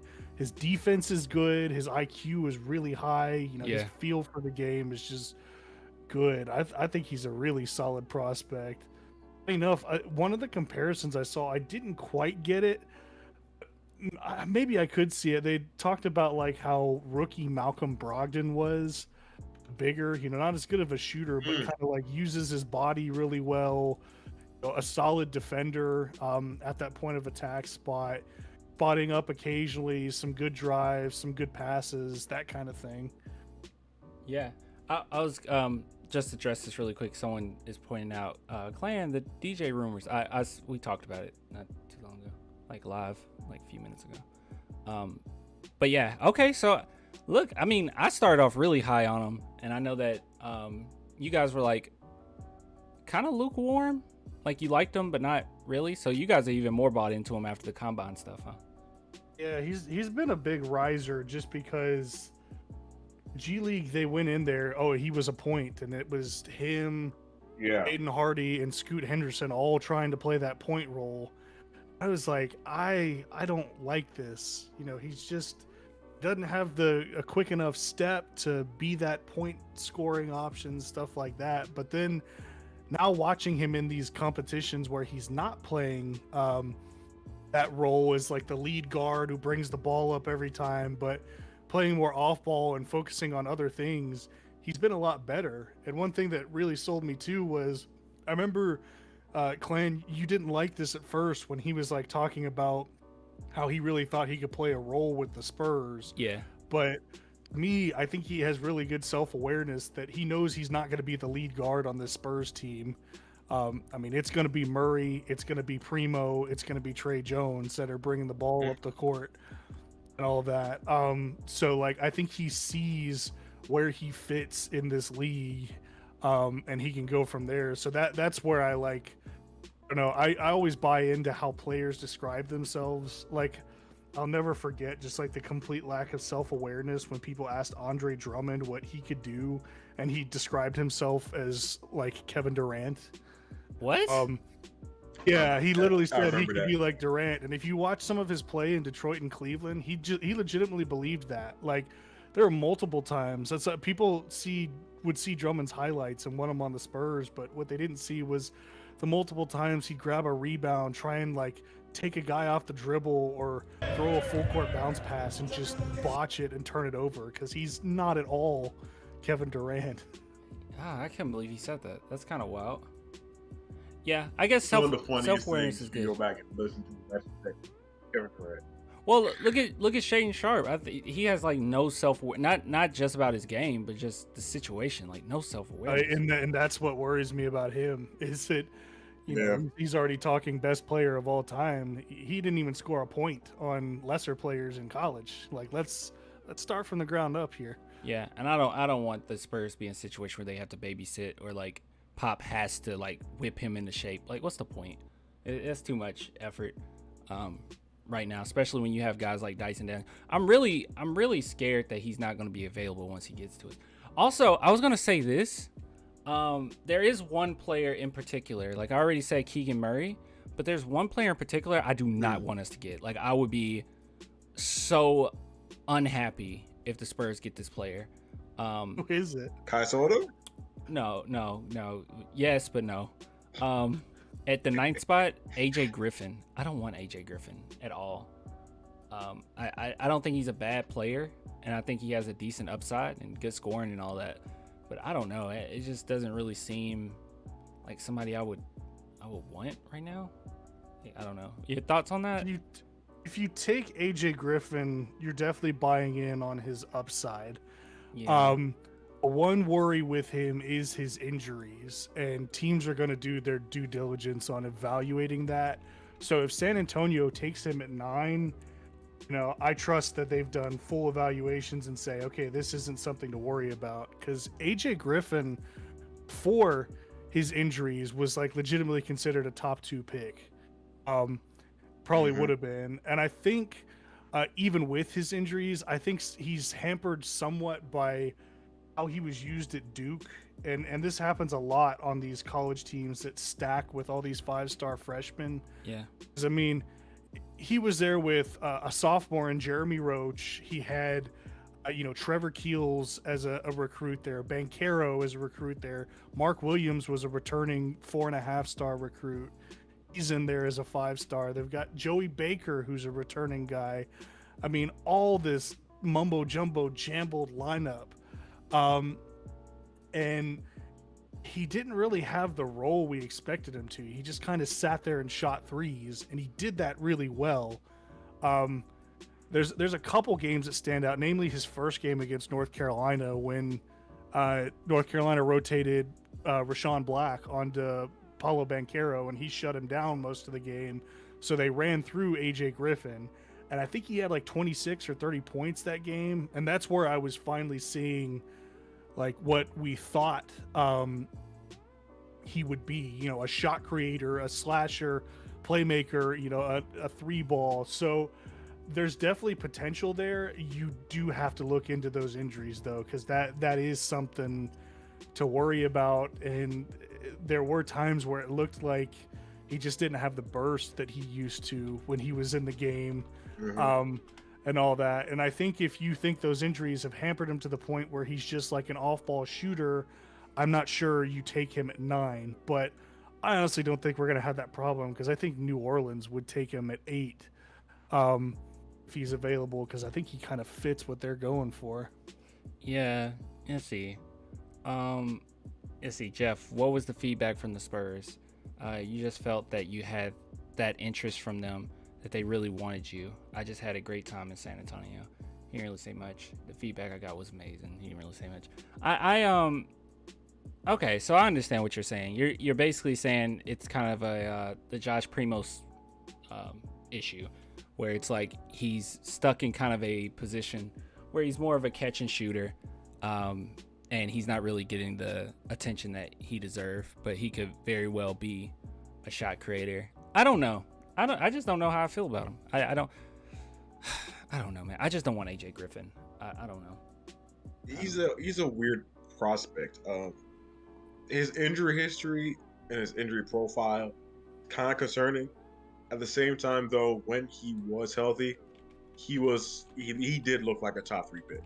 Like more than Shaden Sharp looks like he's a pick in this draft. AJ Griffin really looked it. I mean, he had the quickness, the nimbleness that you're looking for out of that main option type of scorer. He had the vertical leaping ability. He had the length. The main comparison I saw for him coming out of high school was Jimmy Butler plus. And I was like, that's kind of crazy. And then you see him in college after some of the injuries, he kind of was relegated to a catch shoot. His frame is like, I can't blame him entirely for his frame is like Butler. Yeah.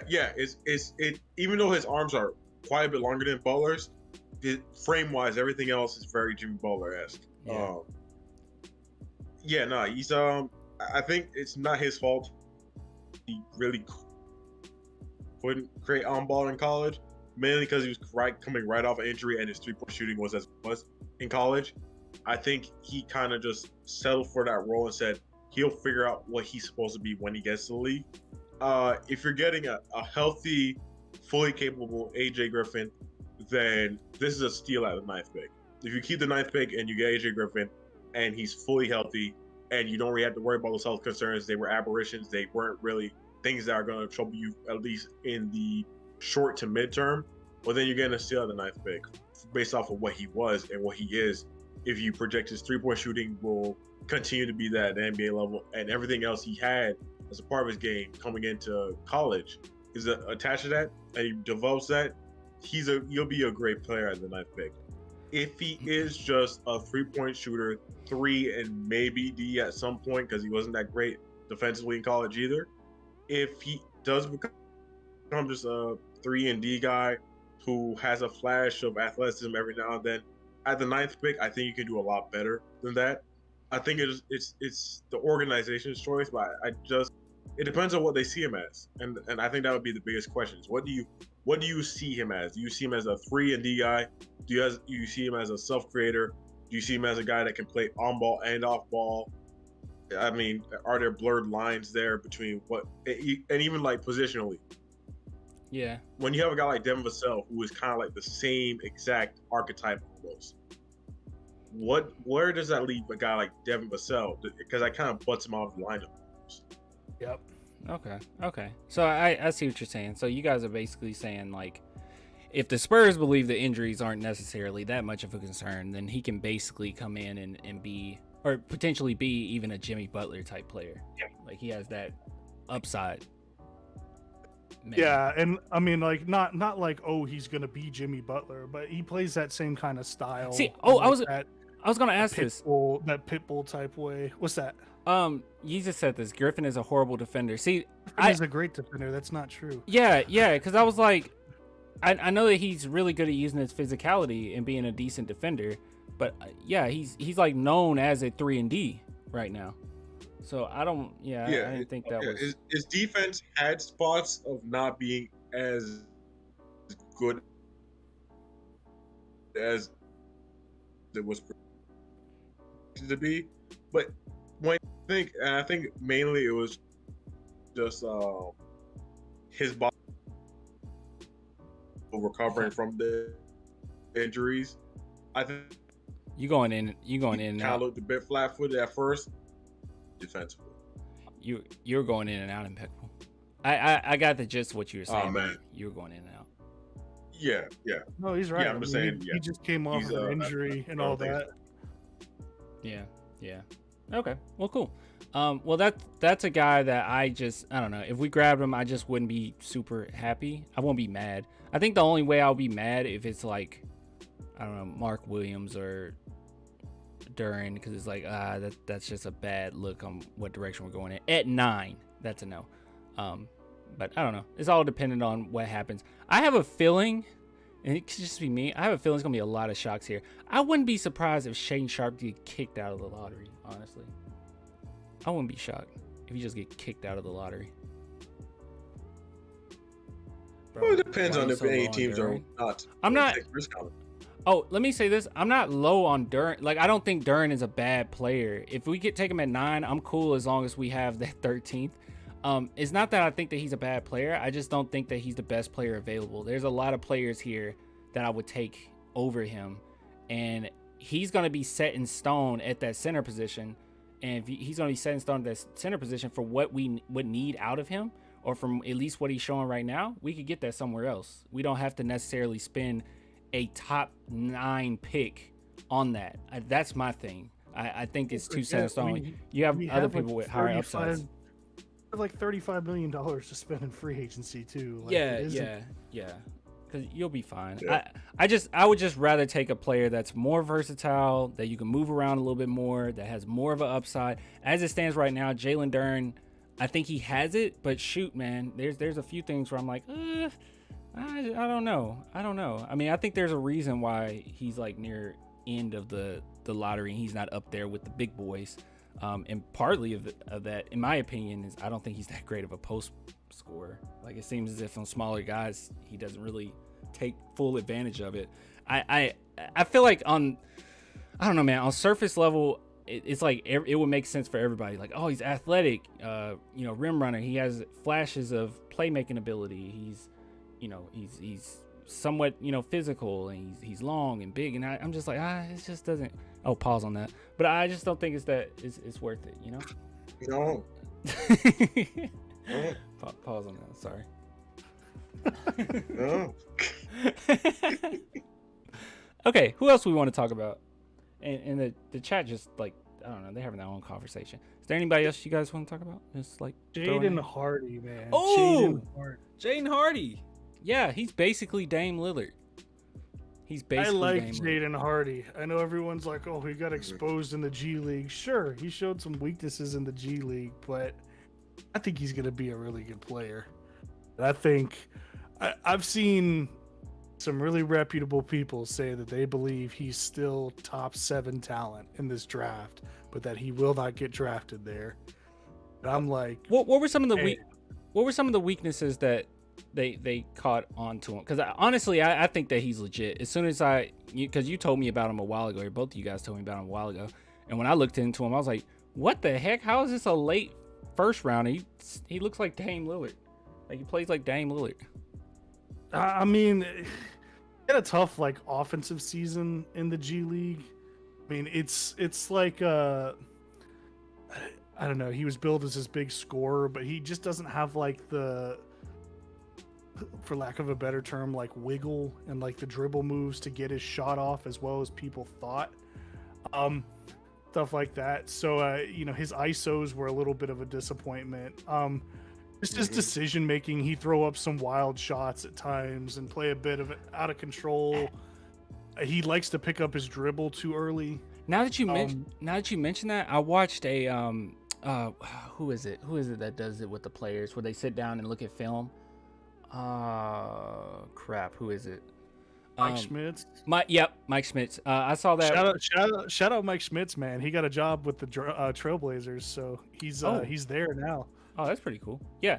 So I saw them breaking down film, and he just basically asked them straight up. He said, "Now this shot right here. I mean, I'm paraphrasing, but this shot right here, man, that was a weird shot. Like people question shots like that. It was like this deep 3, and he was like, "Oh yeah, I do it all the time. I work on it all the time. I just felt like I could make it." And I kind of like that. I don't know. I kind of like that. It's a lot of confidence. And he has somewhat range. And he recently, and I'll put it on the screen. He recently did an Instagram post showing him taking those shots, at least in practice, and it was like, whoa, that's pretty deep.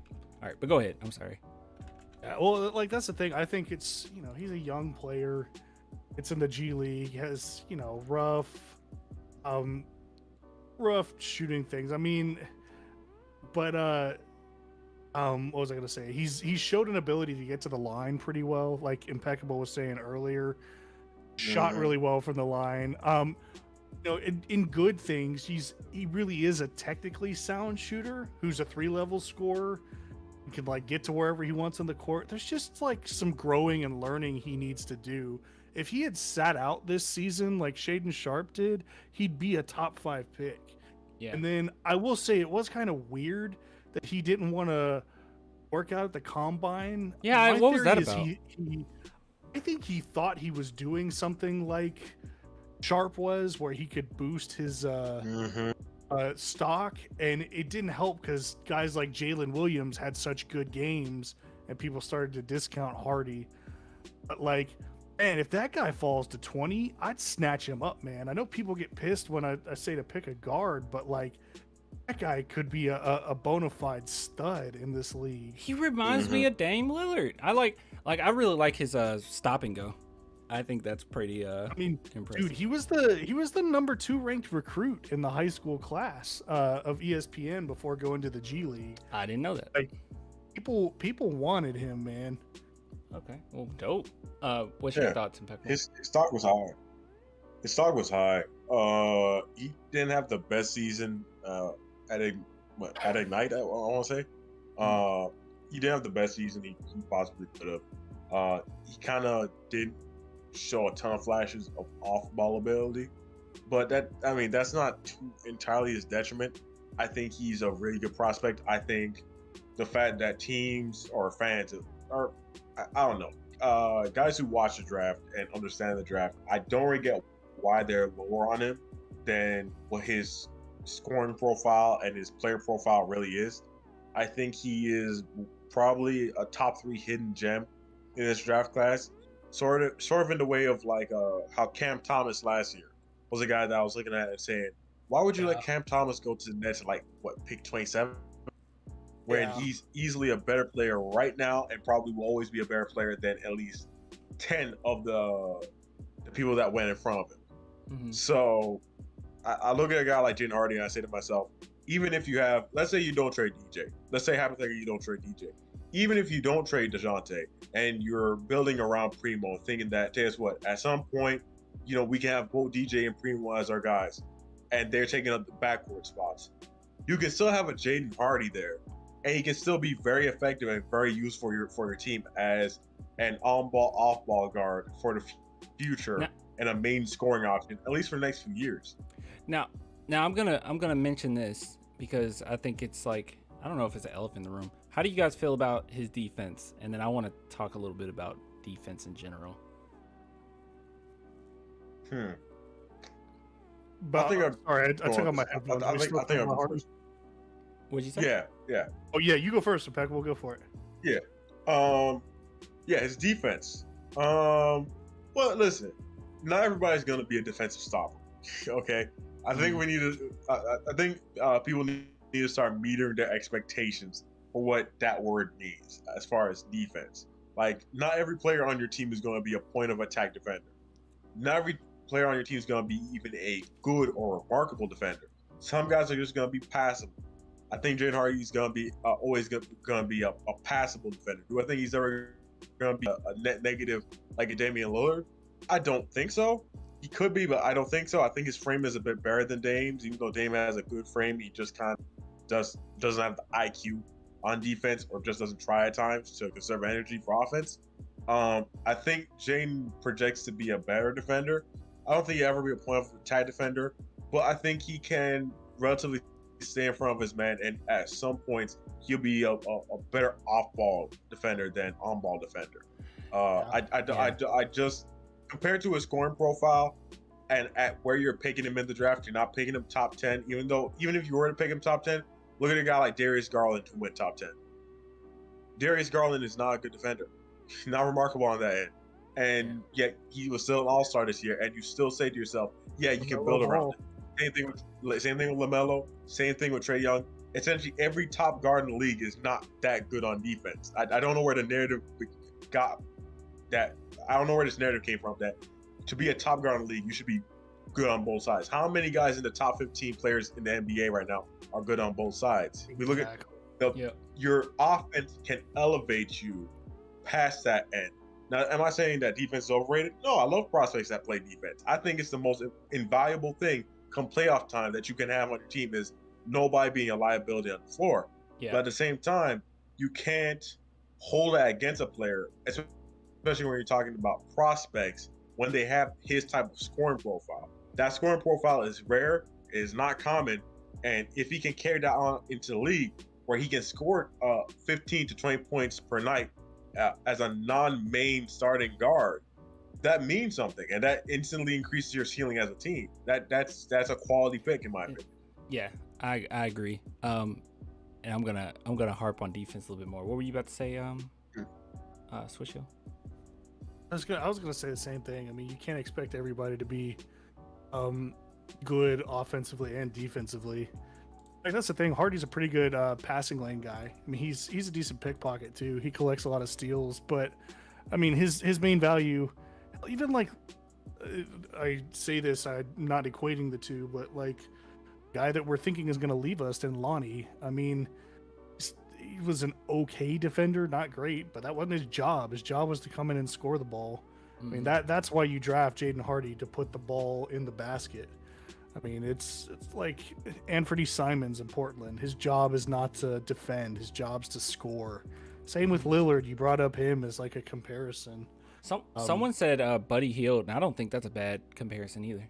No, that's a good one. That's actually that's the one I've seen the most for him. Mm-hmm. I was gonna say this, when it comes to defense, I completely agree. I think sometimes defense is a little overblown. Honestly, I kind of look at it like this, because I brought up, I don't remember if it's on Twitter or Instagram or YouTube. I don't know. Everything blends in with each other. But I end up saying that, well, I think you need to look at what the Spurs need. They need a dynamic scorer. They need a star, someone who can. And I said, look at guys like Steph Curry, Ja Morant. And someone commented and said, oh, well, I would rather have a Kawhi Leonard than a Steph Curry. And it's like, yeah, but the most important, but the most important aspect of Kawhi is his dynamic scoring. I keep saying this. I think it, like people say, what makes a superstar? I think honestly, if you look at it this way, if you can take away their defense and they're still like really good and they're a star, they're all-star, whatever, they could be a superstar. But if you take away their offense and all they have is defense, there's no one that could be a superstar with just defense, in my opinion. I don't think you're a superstar, but I think that you can have very elite offense with little to no defense and still be a superstar. So, I mean, example of that would be like James Harden. I mean, no one was saying, even when he was playing terrible defense, no one said he wasn't a superstar at that time. But you know, in the same light, no one ever said Tony Allen was a superstar and he was a great defender. So I think you got to really weigh it out, and offense is just more important than defense. And when it comes to Jaden Hardy, I don't think that he's a liability, and that's all you really need to worry about. Whether you just need to know, are they a liability? Even when I look at the Warriors, even though they're a good defensive like team as a whole, I wouldn't say that individually they have crazy great defenders. But against the Grizzlies, they still looked superior. Most of the time, they looked pretty superior because offensively, they were just better. No matter how many good defenders you have in your team, you're not going to stop a Steph Curry eventually. You just can't stop him. So I think that that's what's most important. Don't really worry too much about defense as far as like, we have to have a two-way. Not really. Devin Vassell's considered a two-way, but is he? No. Not really. Yeah, not really. I mean, Dejounte, everyone says, oh, he's a two-way. Kind of, but on ball, is he a great on ball defender? Not really. Oh, thank you, Xenoholic. Look at Chris Krishner on Twitter. Update on DJ. Okay. Yeah, you did better pronouncing that name than I did. Chris. It's Kirshner. It's not. Hold on. Let's see. See if we can find him. I found it. It says, as Jake L. Fisher reported, the Hawks had discussed the trade involving John Collins and Spurs guard Dejounte Murray, but I'm told it's not close to happening yet. Not saying it won't happen, just not close this second. So, I mean, we've already pretty much discussed our thoughts on that. Wait. Where is it? I can't find him. What's his name? Kirshner, Kirschner. I see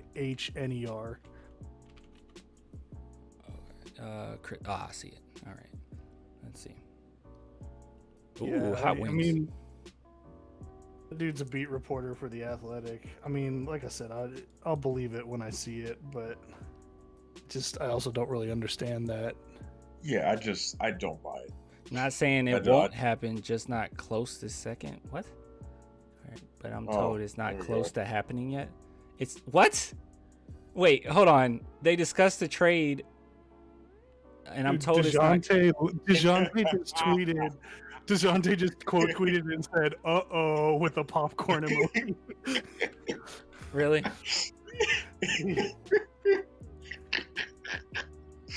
Oh, that's funny. I'm sorry. That is kind of funny. That's pretty funny. I think he's gonna get screamed at because of it. But that's funny. Let me go in. Probably gonna get yelled at for that. Yeah. Let me go and screenshot it. I just screenshotted it. We got a video to talk about. Oh man, I don't know. My initial reaction to this, I don't know. DJ does this all the time. I don't know. It's whatever. Hey, he's gonna keep playing. He keep playing around, then he's gonna get traded for real. I wonder, is he gonna have the same reaction? Shoot. I mean, I don't know. What if he get traded for real and he tweet that? Uh-oh. That one's not the same as his other stuff. That one's just funny. Yeah. Did you see that thing with Bradley Beal where some guy reported that like he's declined his player option, and Beal tweeted was like, "Wait, what?" Oh, yeah. So that wasn't real. I just saw it somewhere. I didn't care. No, he's like, it's like that's news to me. I mean, he very well might, but he hasn't yet. I think that that's kind of a continuous trend, isn't it? Like the players say, "I know I haven't," but then like they were gonna do it anyway. Yeah, the problem is, I think nowadays players will. I mean, it's a players' league.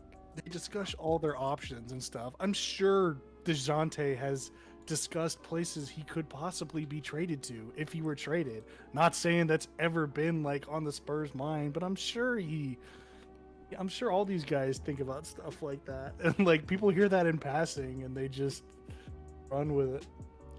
I think does he know? Sobs, I'm all apart. I'm not clicking on that. But yeah, I don't know. With the whole DJ thing, I don't know. I do feel as if the San Antonio Spurs would talk to him before, anything. Yeah, they would talk to him beforehand. I mean, shit. Like I said, I'm not gonna rule out a thing. For all we know, they've talked to him about this, and he's just being cryptic again. But I don't want John Collins, dude. It just doesn't seem. It doesn't. Oh, seem like Bleacher. A kind of deal. Oh, Bleacher Report. Oh, I didn't know Bleacher Report put it out there. Oh, he works for Bleacher Report. Yeah, Fisher works for. Yeah. Oh. Yeah. Oh, that's how you saw it. I didn't even think DJ would care to see it. That makes sense. Huh.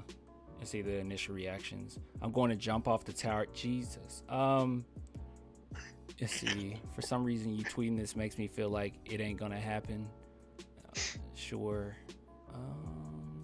Let's see. That pertains nudity apparently. LaFraud, LaMickey, LaCarry, La361, LaTrash, LaSnitch, LaFlop, LaBaby, LaCry, LaActor, LaRef. I'm getting so tired of seeing those things. They're not better than MJ. LaWannabe MJ. LaMickey and all that stuff. LaCovid? What? LaPfizer? Oh my God.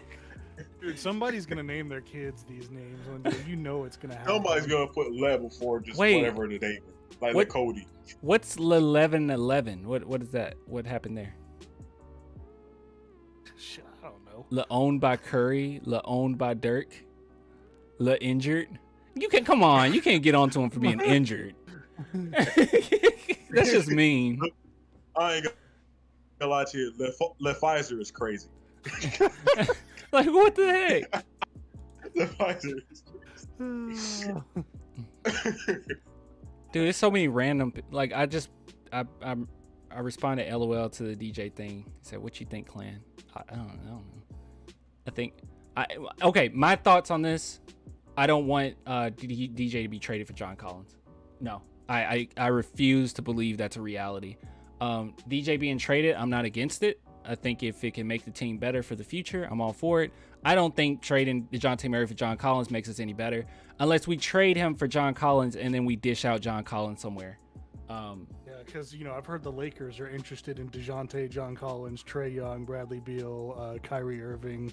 I don't know. Also interested who are some other players the Lakers are interested in? Dang, Lakers just want everybody, huh? Dude, every player that's like named available, it's like, oh, the Lakers have interest. It's the biggest like joke in the league. Yeah, they just want everybody. What is this? Oh, get out of here. This will be Dejounte and Trae. Hey, come on. I'm on Twitter right now, and people are just salivating over the Trae and Dejounte backcourt like you would not believe right now. These people, bro, I swear, it's gonna be the same thing with my boy Derek White. Like, people gonna get Derek White, and what's going it already happened. They got Derek White, and then they got upset that they had Derek White because they realized that he can be a little inconsistent sometimes. It'll be the same thing if they got DJ.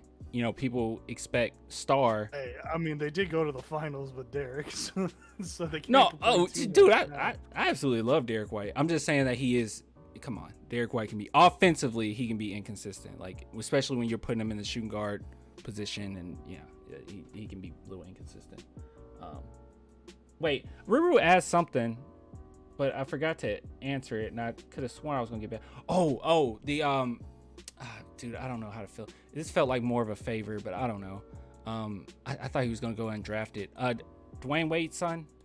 You guys want to talk about that? That we worked out. Wade. I didn't even do a video on it. I mean, I don't think he's gonna get drafted, but like I would absolutely look at picking him up and putting him on our G League team undrafted. Mm-hmm. Okay.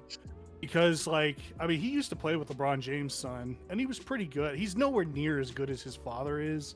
Which, I mean, let's face it, it's tough to do that when your dad's arguably like one of the, top 3, top 5 shooting guards of all time. And but he's a really skilled player, and he's smart. And like I've seen him. Remember when Dwayne Wade was in his like last season? He had Zaire with him courtside a lot. Mhm. They would do like joint interviews at the end of the season, and he like handled himself so well. It just seemed like a really good kid, and like I'd absolutely take him as an undrafted, sign him up, get him in our G League program, see what he can do. Wade seems like a really good dad from the outside looking in, so I'm not surprised that it's. Wade's one of the most patient guys in the world. He bought stock in the Utah Jazz, for God's sake. Oh wow. Yeah. Yeah, I think this is kind of cute. He said won that 2014 banner versus us. Angry face. Yeah, nice little shout out there. Yeah, that's cute. That's pretty cool that we worked him out though. I don't know. I'll be honest. I don't know a lot about Wade's son, but you think he's gonna be legitimate?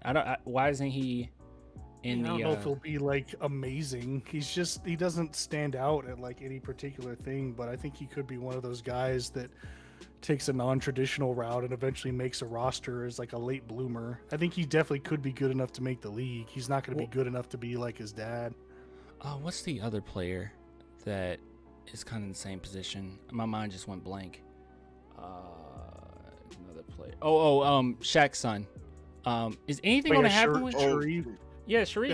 Yeah, I feel bad for that right? kid too, because he had like heart conditions. Yeah, that kept him from playing and all that. But I mean, I think he could play his way onto a roster too if he's given the chance. He wasn't a bad player. He also transferred like 3 times. So. Oh, Sharif is still in college. I thought he entered the NBA draft. I thought he stayed too. Let me see. Yeah, I think he stayed. He just recently did a workout for the Lakers. There you go. Yeah. Yeah, because apparently Shaq wasn't happy that he stayed in the draft. Yeah, he wasn't happy. What else was he gonna do? I don't know. Honestly, Despicable Me 2 by Pharrell Williams. Alexa, what the heck? Did I even say her name? Hey, stop! Did you just start playing Happy? That's the most despicable thing you've done yet. That's nasty. I don't know what that was. From Despicable Me. Playing Happy from Despicable Me. Well, hey, I'll tell you what, I gotta jump because I gotta get up early tomorrow for work. But I'll be back with you tomorrow for the draft.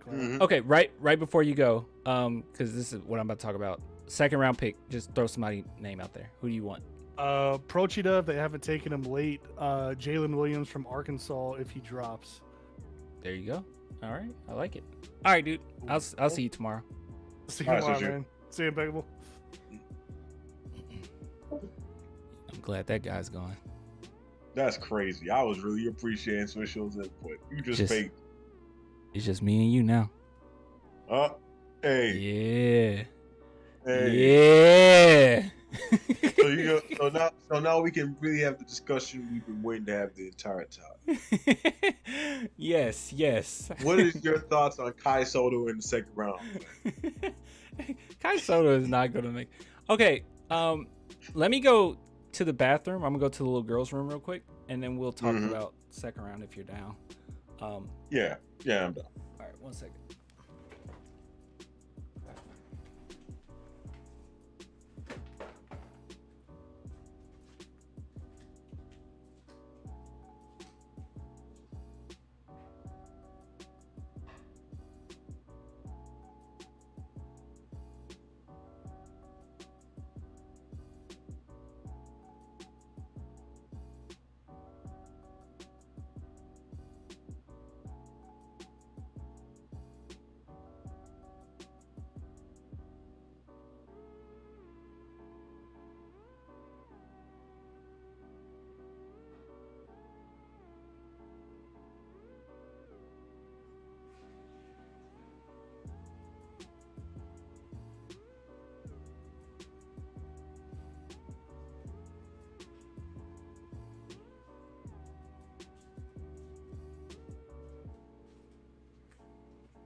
All right, I'm back. Whew. Yeah, Kai Soto's not going anywhere. You know, and you know, some people hype it up to a absurd degree, to talk about how good he is. Did you wash your hands? Yes, I washed my. Oh my goodness. Yes, I washed my hands. Did you wash? Oh my God, guys, you see how fast he came back? I'm a quick peer, guys. That's crazy. How you do that? Hey man, you want to see? I can bring the webcam with me. Hey, love the videos. Thanks. Live Max. streamer for chat. Thanks, Max. But yeah. Okay, second round. So oh my God. Okay, second round. Let's talk about second round. Yeah. Somebody asked like who would I want in the second round? First initial natural reaction for me, David Roddy. I just like him too much. But honestly, if I really think about it, I might swing for the upside here. So if we're talking about who would I take at 38, and this is assuming that Gabriel Procida, is it Procida? I keep saying Procida, but it doesn't sound right. But then I've heard it that way. Yeah, no, it's Gabriel Procida. Okay, yeah. If he's gone, assuming he's gone, I might go ahead and swing for the fences and go after like a Peyton Watson, or maybe Ryan Rollins. That's what I'm kind of thinking. Caleb Houston, refresh my memory. He's more of a catch and shoot, right? Caleb Houston. Yeah, Caleb Houston was he's a catch and shoot guy. I don't think he's a 3-and-D prospect, but if you see how Cam Johnson is used by the Phoenix Suns, think of Caleb Houston. He'll be using the same kind of catch, some defensive ability, really just being a guy that you put around what you already have, and he doesn't really demand all that much. He plays a role. Okay, and even Dom Barlow or Jabari Walker, like those a few guys. I think I would swing for who has the most upside here. Yes, Jalen Williams is. I absolutely love Jalen Williams. In the second round as well. There's quite a few people I really like. Honestly, I'll be honest with you guys. Even though I did a video on majority, because I'm not going to be able to get to everybody. I have two more people that I did, and yeah, I didn't hit my goal because it was too many people. I don't know what I was thinking. I was thinking, oh yeah, it'll just be 60 people. Then I realized, wait, no, there's a lot of players that are kind of outside the second round that might make it, and then I did those, and now they're not on mock draft. So I don't know. It's all over the place. But yeah, what was I saying? I don't know. Yeah, these guys that like to take it the second round. Yeah. I just go. Yeah, I'm just swinging for upside here, honestly. I don't. There's a lot, but I haven't. Oh, I was gonna ask you to refresh my memory. Trevor Keels. Let's say. Hold on. Let me see the ones I don't remember. Kamagate. That's another one I would choose. Christian Braun. I wouldn't pick him. He's more of a catch and shoot, right? For Kansas. Christian Braun's kind of 3-and-D with slashing ability. Okay. Yeah. I don't think I'm crazy about Christian Braun. I like his energy though. And that he's a lot more athletic than you would think he is. He's kind of like he's kind of like a edgy Pat Connaughton. If you'd be surprised that they have like a 40-inch vertical, but they won't show it off during game. You know, that's kind of the role they play. Okay. Really, Josh Minott has been rising. Josh Minott, to me, I feel like he needed one more year, and it's kind of frustrating. Like, I think he needed one more year in college, and he would have been good. Because he doesn't have a jump shot at all. Yeah, no, I can agree with that. Yeah, I like him though. He's kind of like, and you're probably gonna be mad at me for saying this. But you'll get over. He's kind of like Gabriel Procida in that way. In that a lot of the vested interest in him don't grow just yet. A lot of the vested interest in him comes out of the fact that he can jump, he has a good frame, he has a really solid base for what a player could be, although he's just not that. And you really don't know how good he can be. So he is completely a guy that you send him to the G League for 2 years, and then eventually he makes to your lineup, and then you kind of get a feel for, okay, is he a starter? Is he a guy that you're gonna bring out the bench? Is he just a guy that you're gonna for a few years and then you're gonna get rid of him?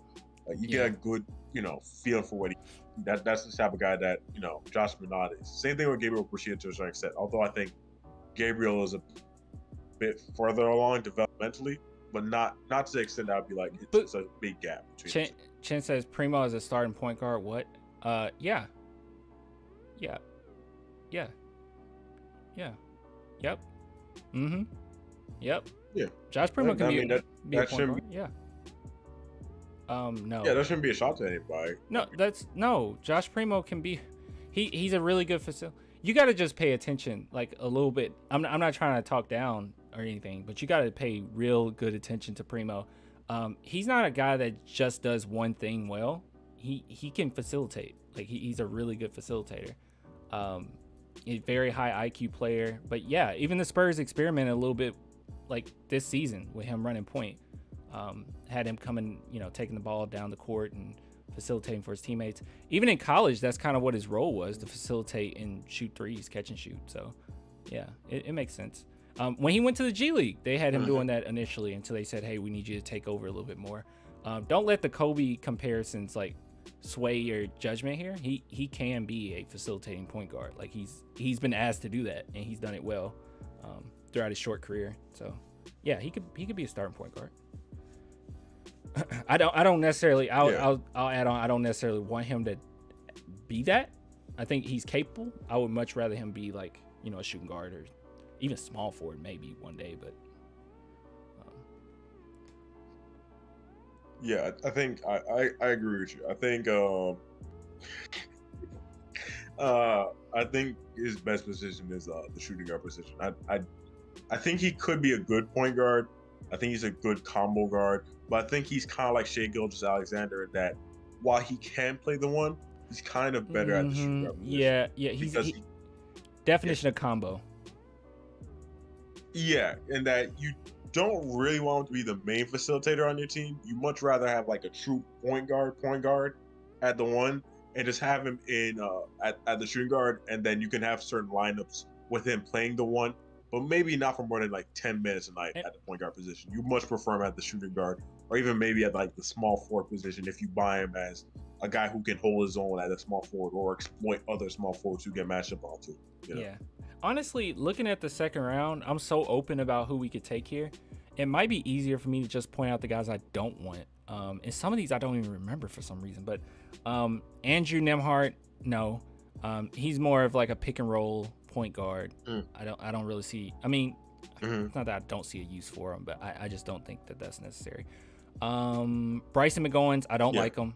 I think he's savvy, but he got, I don't know. He's too iffy. Let's see, because he doesn't have good defense. His defense is trash. What'd you say? Yeah, no, he's deep. I was gonna say go ahead and say Max Christie, but yeah, Bryson McGowan's defense is not great.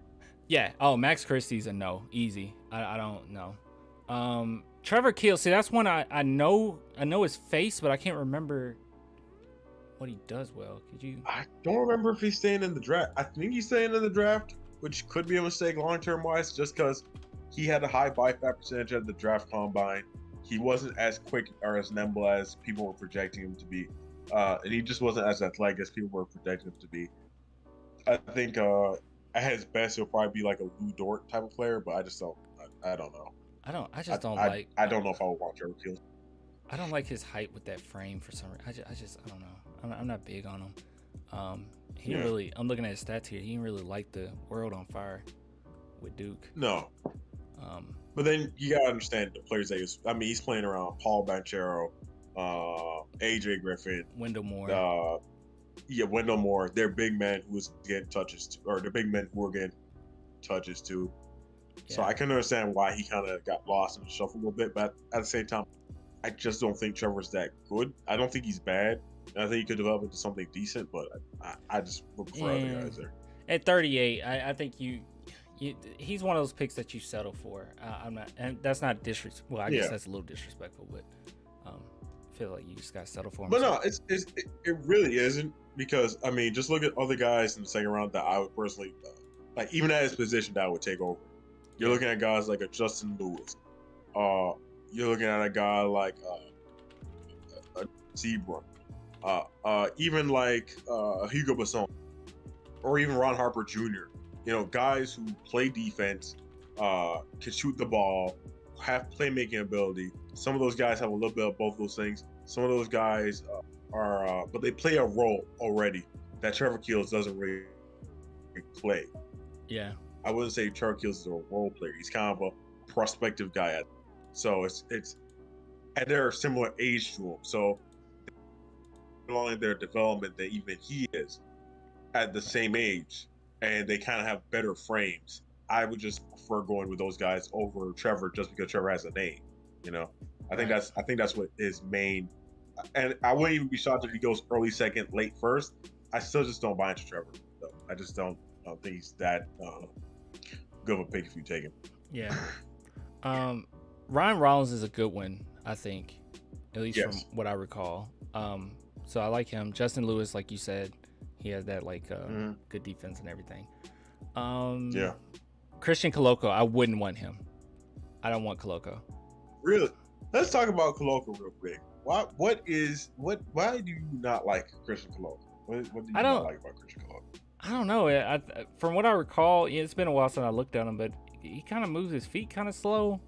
He doesn't really seem like he doesn't really have a large variety of skill sets. Like, it seems like someone like Jalen Williams would be better if we wanted to take a center at that spot, or even Kamagate if he landed to us. But Coloco is just one of those guys where I just don't think you really need to use a pick on him. Like, it's not really much there, kind of flat-footed. But I mean, I could be wrong. I don't really. Hold on, I'm gonna look into him a little bit real quick, because I don't remember.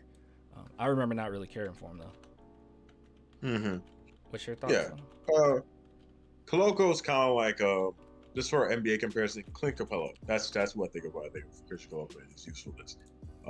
Not the tallest center in the world, but a fairly good size center.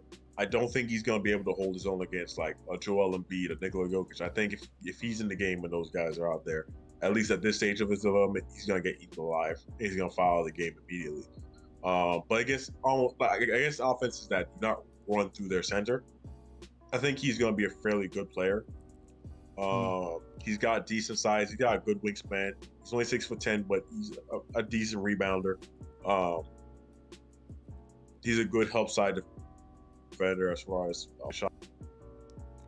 Oh, okay. And offensively, he's never a problem. He's never going to be a guy for Griffin. So. Yeah, I remember now. He's just an archetype that I didn't necessarily care for. He's basically he's the rim running center that is pure rim run. Yeah. Pure rim run. Yeah. Nothing else to the game really. I mean, we clearly saw that does have a use in the NBA. A guy like Robert Williams was, if he was healthy, who knows how that series goes for the Celtics. I don't think Christian Coloco is as good as Robert Williams was, even when he was drafted. But guys like that archetype does have a value. And I think at that point in the draft, you could take a guy like that. Personally, though, I'm going Ismail Kamagate if he's there. If he's there, I think he's an infinitely better prospect just because of size, talent, and just positional awareness. Yeah. What? Dejounte traded? You guys kidding? Is that real? That's not real. I'm pretty sure they're pulling our legs. Yeah, they're messing with me.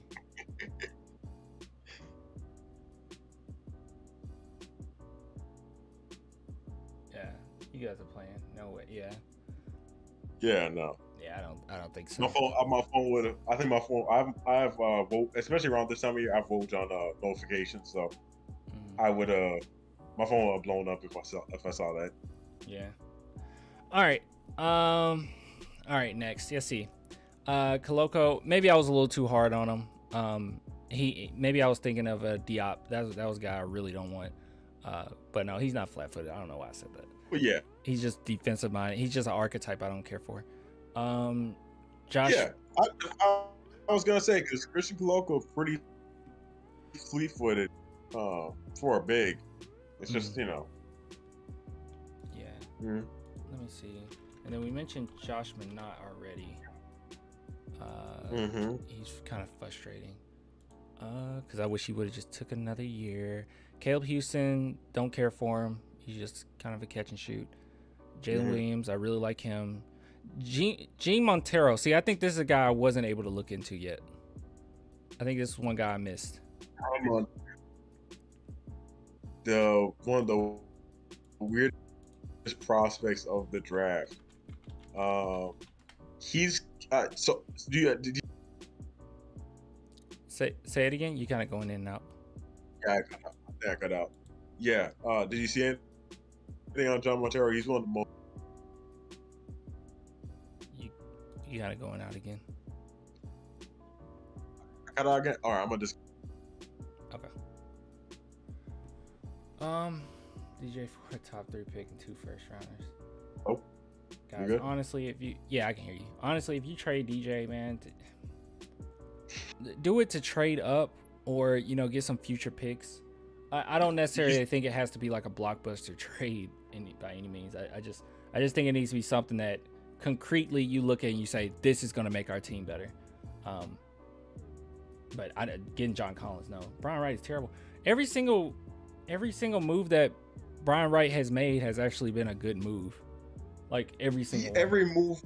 I'll even say this: every move that Brian Wright's made makes sense. Makes sense, yeah. It's been smart, methodical moves. Like and to trade DJ even for first round picks and John Collins isn't even a lot. Hold on. That's a depreciating move. Chin. Okay, we're disagreeing a lot here. Could you give me one thing that Brian Wright has done that you take issue with? Like what? Like what has he done that's made him a bad GM? Because every move that I've seen has ended up being a good move. Like I was irritated by the Josh Primo pick initially, but literally like a couple days of looking into it, I was like, oh no, that actually was a good pick. And if you look back, he actually was the best player available. So like he hasn't made any bad moves. Clan, please let me see that bald head. I don't have a bald head. I got hair.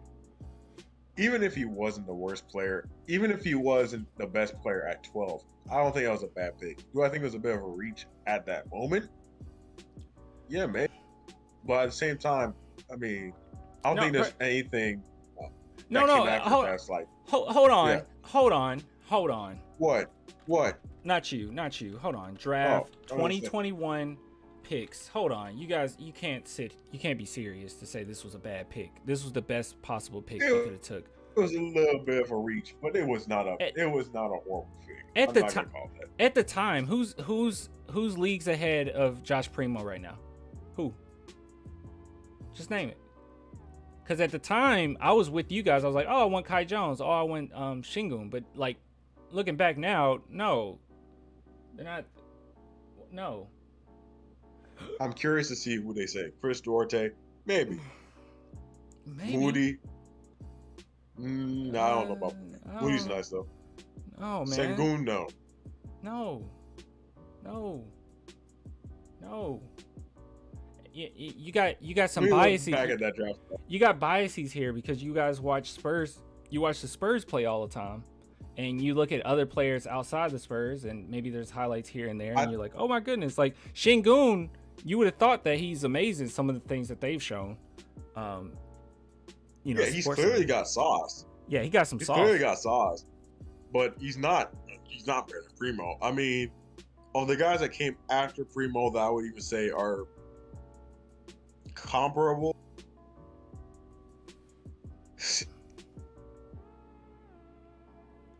What's up? I think he went out again. But no, I don't really. I don't know what you guys are talking about. There's nobody. There's no. I would say there's not a huge gap. Oh, I'm sorry. Go ahead. What were you saying? Yeah. No, I was just gonna say the only guys I see here that you can even say were in this league as a player: Chris Duarte, Trey Murphy, I think Herbert Jones, and Cam Thomas. That's about it. Yeah. But I'm saying, and Trey Man. But we can't seriously say, like, I watched a lot of Primo. We can't seriously say that the gap is just that huge and the Spurs just missed. They just absolutely missed. I don't think they missed. And keep in mind also that the reason why the Spurs took him is because I think they got news that the Thunder was going to take him at 16. Wait a minute. Did somebody just say Herbert Jones is not good? You need to get checked. I'm sorry. That's crazy. Yeah. But yeah, no, there was not a huge talent gap between Primo and the other guys that were picked around his place in the draft. No. I mean, it was. No, only reason I say it's a reach. Yeah. No, go ahead, man. I just think people are gonna really eat their words when he becomes a star. I think Josh Primo's. The only reason why I say Primo wasn't a good pick at the moment is because his stock wasn't high. From us looking in as outsiders, his stock was not as high as we may have known it was. Like maybe he was a top 15 pick in the draft based off of what GMs were saying. I thought that the Spurs could have traded down, probably gotten more assets so that it could have taken Josh Primo and still had the ability to get somebody else in the draft. Yeah, that's what I would have said that was yeah. Yeah, no, that actually, you're actually completely right. That's what it ended up being, that his stock was higher than we thought, and we weren't going to be able to get him. And the Spurs actually did, from what I recall, tried to trade down, and they couldn't. So they had to take him at 12, and, you know, whatever. But you can say that it was a bad pick or whatever, but I just feel like everyone's going to eat their words when it's all said and done. Josh Primo, like, let me show you. This is exactly what I saw, because on surface level, we saw Josh Primo as, oh, wow, you mean that, like, that role player out of Alabama? But then when you look into some of the clips, it was like, wait, what were the Spurs seeing? Because there's some stuff out there where it's like, oh no, he got some legitimate skill here. Let me see, because I think this is the first thing I saw after the fact. I was like, okay, they're just showing these highlights, these catch and shoots. And I was like, what is it? And it's like, oh, he got some handles to him. God, that's so saucy. I don't care what anybody says. The young Primo too. So saucy. He is solid. Yeah, he so saucy. God, so saucy. He got like a really controlled arrogance to him that I really like also. Yeah, you know, he keeps himself in check. I think he's a higher ego guy. I just get the vibe that he is a higher ego guy. Yeah. He's a show not tell guy. If you know what I mean by that. He'll show it, but he won't say it out loud. He wants you to know how good he is, but he's not gonna tell you. Bro, man, he did not look like a rookie. I swear, he did not look like a rookie. You're right. He looked like a middle schooler. Wow. Also, I was gonna say this. This is a big. And I did a video on this already. I just didn't release it yet. But this is a big deal that the Spurs had him repping the new partnership. That's a big deal. I think the Spurs are buying into him eventually, inevitably becoming like the face of the Spurs. They really do believe in him. And I think you guys should believe in him too, honestly. Like, some of the hate is like ridiculous. Like, no, I truly do believe when it's all said and done, he would have been the best player available at that spot. And a lot of people are going to be eating their words. I think too many people just saw him come into the Spurs during the season saying, well, he's not doing much. Well, it's going to be really hard to do a lot when you're traveling back and forth and you're not in a lot of practices with the Spurs and you're jumping from the G League to the San Antonio Spurs to the G League to San Antonio. It's going to be tough. And I think that he handled it fairly well. And I think he did a good job. Yeah, and not only that, dude, even with the Spurs, he hit big shots. He made big plays. But it's just one of those things that people don't really care to see. Does anyone have Clan's reaction when we drafted him? I didn't know who he was. I was wrong. The reason you weren't even watching the draft like that. No, I wasn't. And that's fine. Yeah, I wasn't. Hold on, guys. And Primo was, and I'll let you know right now. You had to, Primo was the if you know type of pick. I only heard one YouTuber really talk about Primo in that type of high esteem, and he was like, "Hey, if you see Joshua Primo, that boy nice." That's all he said. He was just saying that boy got game. He's probably gonna go later in the draft, but then you'll look back at the draft and say, "How in the world did he go that high in the draft?" Is what I heard from dude. And so when we picked him that high, I was like, well, I mean, I'm happy that, we picked a guy that at least has some type of credibility amongst somebody out there who I respect their opinion. on YouTube. But I was like, but even though I was kind of like, well, shoot. I looked at his footage at Alabama. I was like, oh my goodness, he's an off-ball shooting guard. Yeah, and I mean, we kind of needed that, but it's kind of like, how? Why would we do that? Exactly. Like, and then I was looking at, this is a situation he was in. How Alabama runs their system, knowing that how they run their system and how.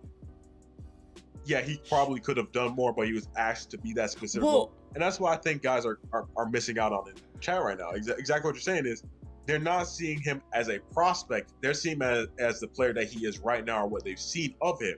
Yeah. And they think that's what he is. When quite clearly he is more than that. It's just how many touches are you realistically going to get your first year on the San Antonio Spurs? Yeah, realistically speaking. And on top of it, like kind of what you're alluding to, everything's context.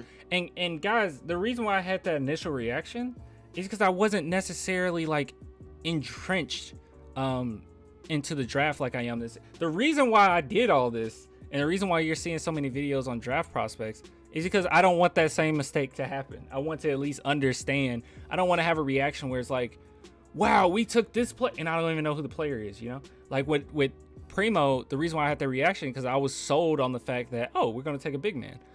And I was also sold on the fact that I thought that we had more talent than we actually do. I was expecting Lonnie Walker to take a huge step, Devin Vassell take a huge step, and it didn't necessarily happen. But yeah, the reason why I have like 94 videos here so I can at least be aware of who we're drafting. So this season is not going to be the same. My reaction, if I'm upset, I'm gonna have a reason to genuinely be upset with the pick.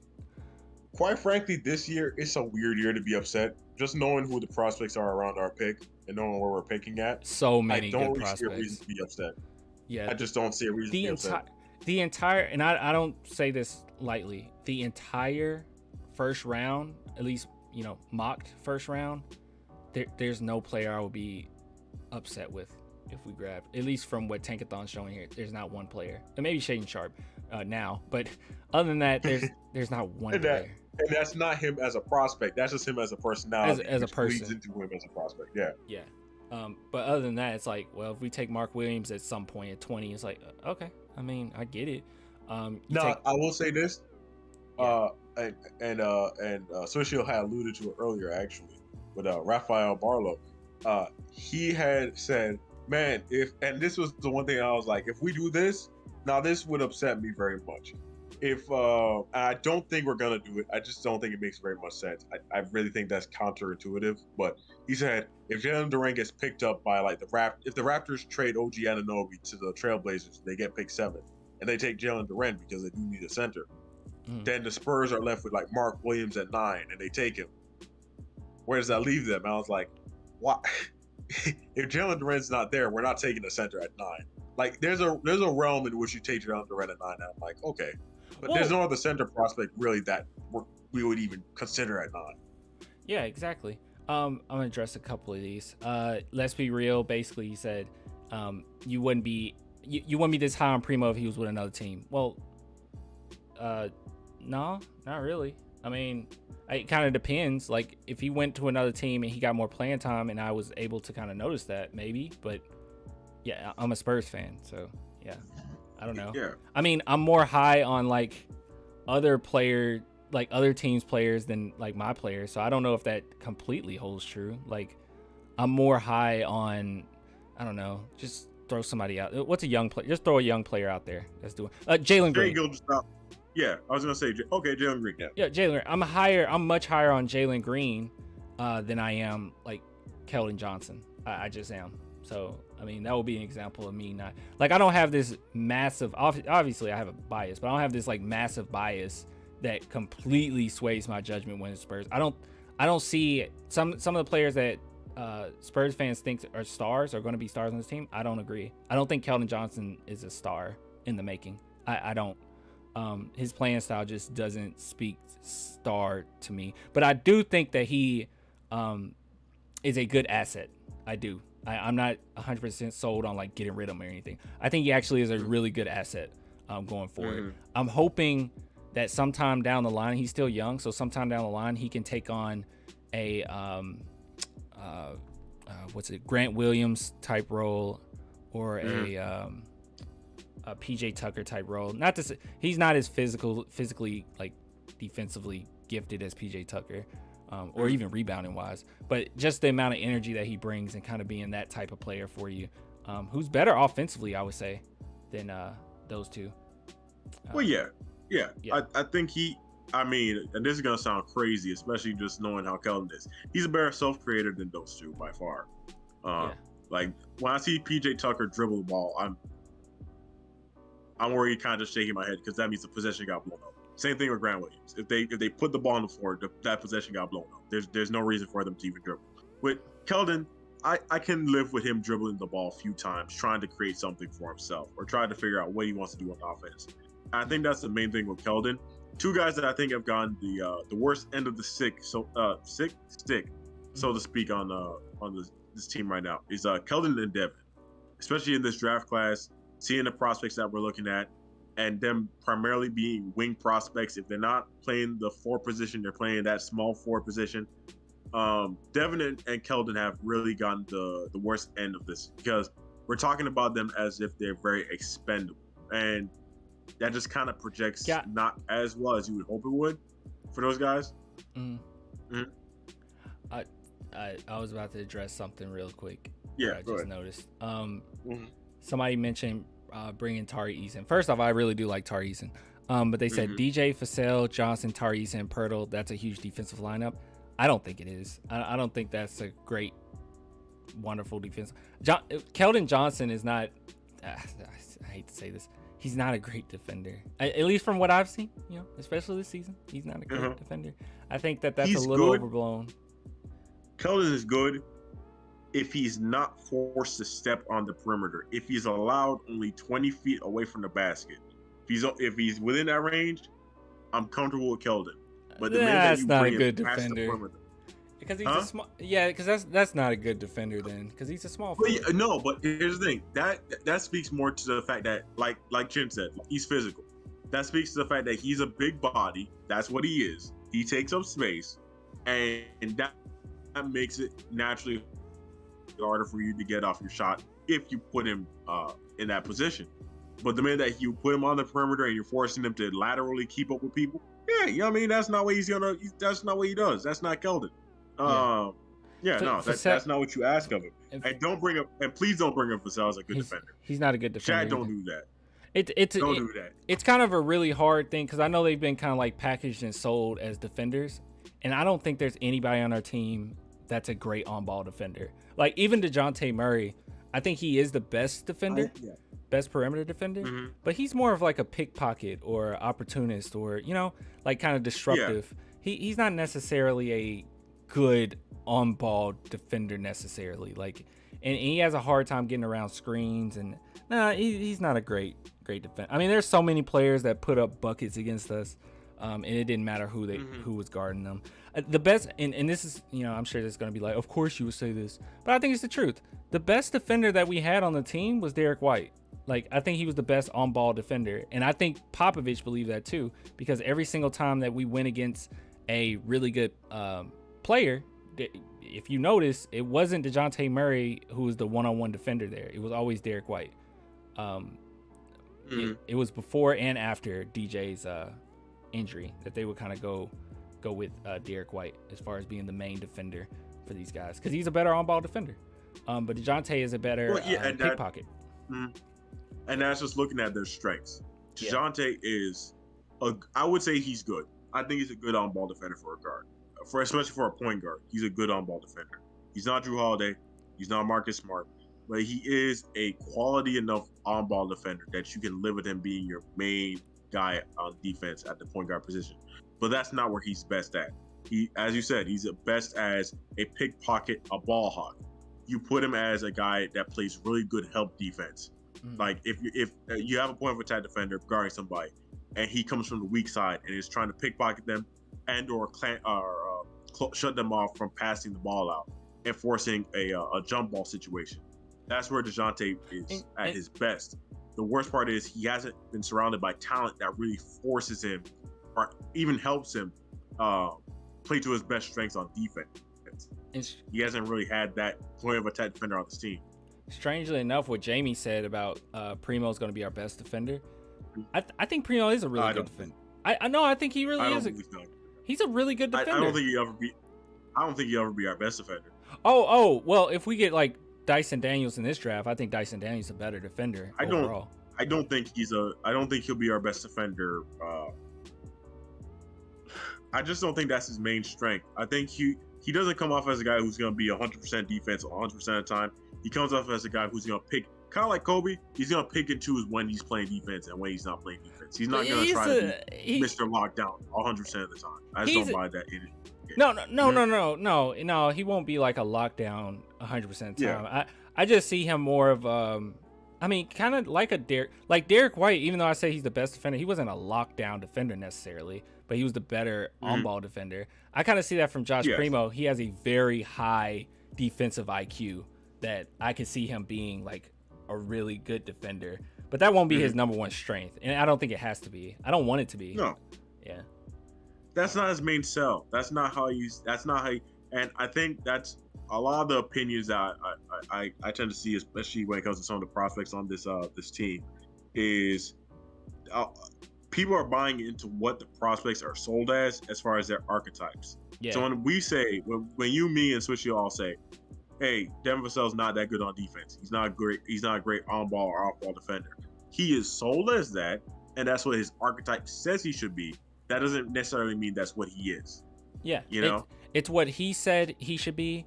It's what he was sold as. It's what Popovich is saying that he works at. But in actuality, Devin Vassell is not an on-ball defender. He's not that great. No. On-ball defender. He gets beat off the dribble all the time.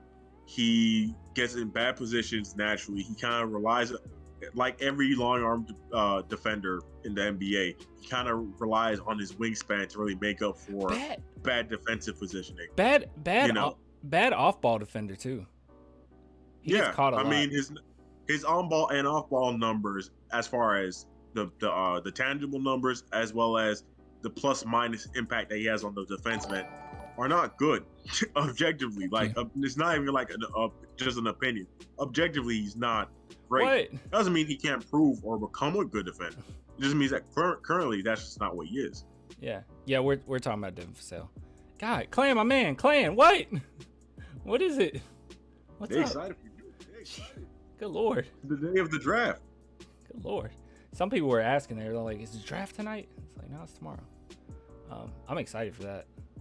I mean, it is tonight, technically speaking. But yeah. Well, yeah. No. Well, where you're at, it's not where I'm at. Yeah. How you been, big man? I've been good. I'm all right. Yes, Primo and Vassell are our best defenders right now. He's underrated. Primo defensive look at his defense this year as a rookie. He was really good, bro. He's good. No, he's a good defender. I mean, he had that 4-block game really early in the season. And he made it kind of look effortless. He has very good instincts, good timing. I just don't know if he'll ever be a lockdown defender, which isn't an insult to him. It's just, it's looking at what he does. I just don't know if he'll ever be that. I was going to say this about Tari Eason also. Tari Eason, I love Tari Eason. He also scares me. Nothing about him personally. It's just too good to be true, and I'll be ecstatic if we get him. I'll be ecstatic, but man, it just seems too good to be true. The whole like Kawhi comparisons, his hands, his defensive IQ, him saying that, oh yeah, I look up to Kawhi, I want to be like a Kawhi. It's just, I don't know, it just fits too perfect, and it scares me. Yeah, and that's the exact reason why we're not going to draft him. You want a good example? I'm telling you right now, that's why we're not going to draft him. I'll give you a good example. When's the last time I heard all of these things from a prospect? And I wish Swishiel was here for this. Oh, wait. I know you about to say, oh, God. Oh, crap. Does it start with an N? We were just talking about earlier. Huh? Does the name? Yes. Oh, yes, it does. Oh, crap. Named after one of the greatest rappers of all time. Little? And why? Nasir Little? Yes. Nasir Little. There you go. Nas Little. That was the last person I heard talking about Kawhi, saying, I look up to Kawhi. I really love the defensive end of the ball. I would like to play for the San Antonio Spurs, audibly saying that. Doing all of the things that you would think this is a guy that the Spurs would stereotypically go for, especially because he buys into their system and he plays a position of need. And he does a lot of the good things that you would expect them to want out of that position. And I see a lot of similarities. They're very different prospects, but I see enough similarities that's like, I just don't think they're going to take it. I think they're going to try swinging at that. If they keep the 20th pick, they're going to try swinging on a real prospect. Wasn't it something about Nasir Little that I didn't like? Besides his injury history and the fact he couldn't shoot at the time? Yeah, I think it was something. Believes he could be the next. I remember this. If drafted by the Spurs. I feel like I can come in as like a second version of Kawhi Leonard. Yeah, I think that was kind of a weird statement. And I got it. I got what he meant. I understood what he meant by it. Yeah. I think it's just it's self-belief. It was a lot of self-belief. Well, I mean, I don't know. There was a lot of self-belief on his end, and he's been unlucky this far into his NBA career. He hasn't really gotten a chance to really show what he is as a prospect on the Trailblazers. I think he's a better player I think if he went to the Spurs, if we had drafted him over Luka Samanic, he probably would be starting at our small forward position right now. Just because he is a better player than he lets on. I think he's been unlucky this far in his career. Right. And it kind of worries me because, like, just looking at the prospects that we've taken over the last few years, it seems like we've kind of tilted or skewed ourselves towards offense as far as what we've been looking for out of our prospects with our higher picks. Whether you look at Luka Samanic, look at Joshua Primo, you look at Devin Vassell looking at like a 3-and-D guy. It just feels as though we've really been looking for that offensive prospect. And we just really haven't found it yet. Maybe Primo, and probably I think Primo might be it, but we can't really put too much stock into that. We have to really figure out what we want to do as far as certain positions on the team. Yeah. Oh, hey, by the way, that one, I like Mathurin, for real. Yeah, I like Benedict Mathurin too. That was one guy I didn't talk about, but I did a video. I don't even know if I put. That's Rashid's boy too. Yeah, I like Benedict Mathurin. He said that he would like to play with Primo, which is pretty cool. I like Benedict Mathurin. I think he could be legit. He kind of reminds me of who does he remind me of? Bradley Beal? No, it's not Bradley. Personally, I have a very strong NBA comparison. For those that know, Eddie Jones. Eddie Jones is the number one person that comes to mind when I look at Benedict Mathurin. Long-armed, kind of just wiry almost, but it's a strong, wiry frame. 6'6", around 200 pounds. Can shoot, can defend, can play make. Is going to rack up a lot of steals in the NBA. And just overall, is going to do a very good job. He's never probably going to be your number one option, but he's going to be a really strong and confident number two if your number one is very good. Who should I add? By the way, thanks Joseph for subscribing. Who should I add here? Looking at here, I guess we can just kind of wrap it up because honestly, it's like it's not a ton to really talk about. You know, by the way, everybody, I'm gonna hop on like an hour before the draft, and we're gonna talk some more. If you're down, I would like to have you on again. You and yeah, I'll be back. Yeah, talk to you guys before, and then hop off so I can have actual live reactions. But hey, before that, since some people are in here, if you guys want to support the channel, before we look at my big board, hold on. Yeah, here we go. If you want to support the channel, you can just head on over because I got the links in the description as well. But if you want to support, it's only $2 per month. Okay, I'm not trying to ask for like $20 or whatever. But it's just $2 a month. It really helps me like keep this stuff going because motivates me to continue to do these videos. But yeah, all you have to do is hit this little join button and you hit this. It's only $2 per month, or you know, if you want to do any other ones, but $2 a month. Or you can go over to Patreon and link in the description for that as well, which I guess I'll just bring that up. And there's something else I was gonna bring up. Oh, and I'm gonna get back to, and I keep saying this, but I am okay. What the heck is this? Oh, okay. All right. For for a minute, I jumped on the Patreon. Every single thing said $10, and I was like, I didn't do that. But okay, it fixed itself. Yeah. So if you go to Patreon, I got the link in the description for this. It's only $2 per month as well. And I'm gonna get back to doing trivia nights. Okay, I said I was gonna do it. I am. I do giveaways for people that are patron or YouTube members. I kind of got behind a little bit because this jersey, one person won. They didn't hit me up, and I tried to hit them up, and they didn't send anything back. And then another person won, and they didn't hit me up either, and I kept trying to hit them up. So yeah, I'm still trying to give away that jersey. It's a DJ jersey, Fiesta DJ jersey. So anyways, if you guys want to support, we're gonna do trivia nights. I'll get back on that, try to figure it out. I'll make it up to you guys. But yeah, so, and how trivia nights work is I send out a link that only people that are am I muted? No. Stream crash, man. Muted. Oh shoot, maybe. Let's see this. Am I muted? No, you're good. I hear you. Okay. Okay, cool. Anyways, yeah, so I'm gonna send out like trivia night links or whatever. I'll get back on that. You'll know when that happens, but yeah. Don't worry, Klein. You're not muted. Okay. Okay, cool. But yeah, that's how I'm gonna do it. But how it works is I send out a link to people that are members, and yeah, you click on the link and you're all good. All right, so let's go ahead and go through this. Let's see. All right. Okay.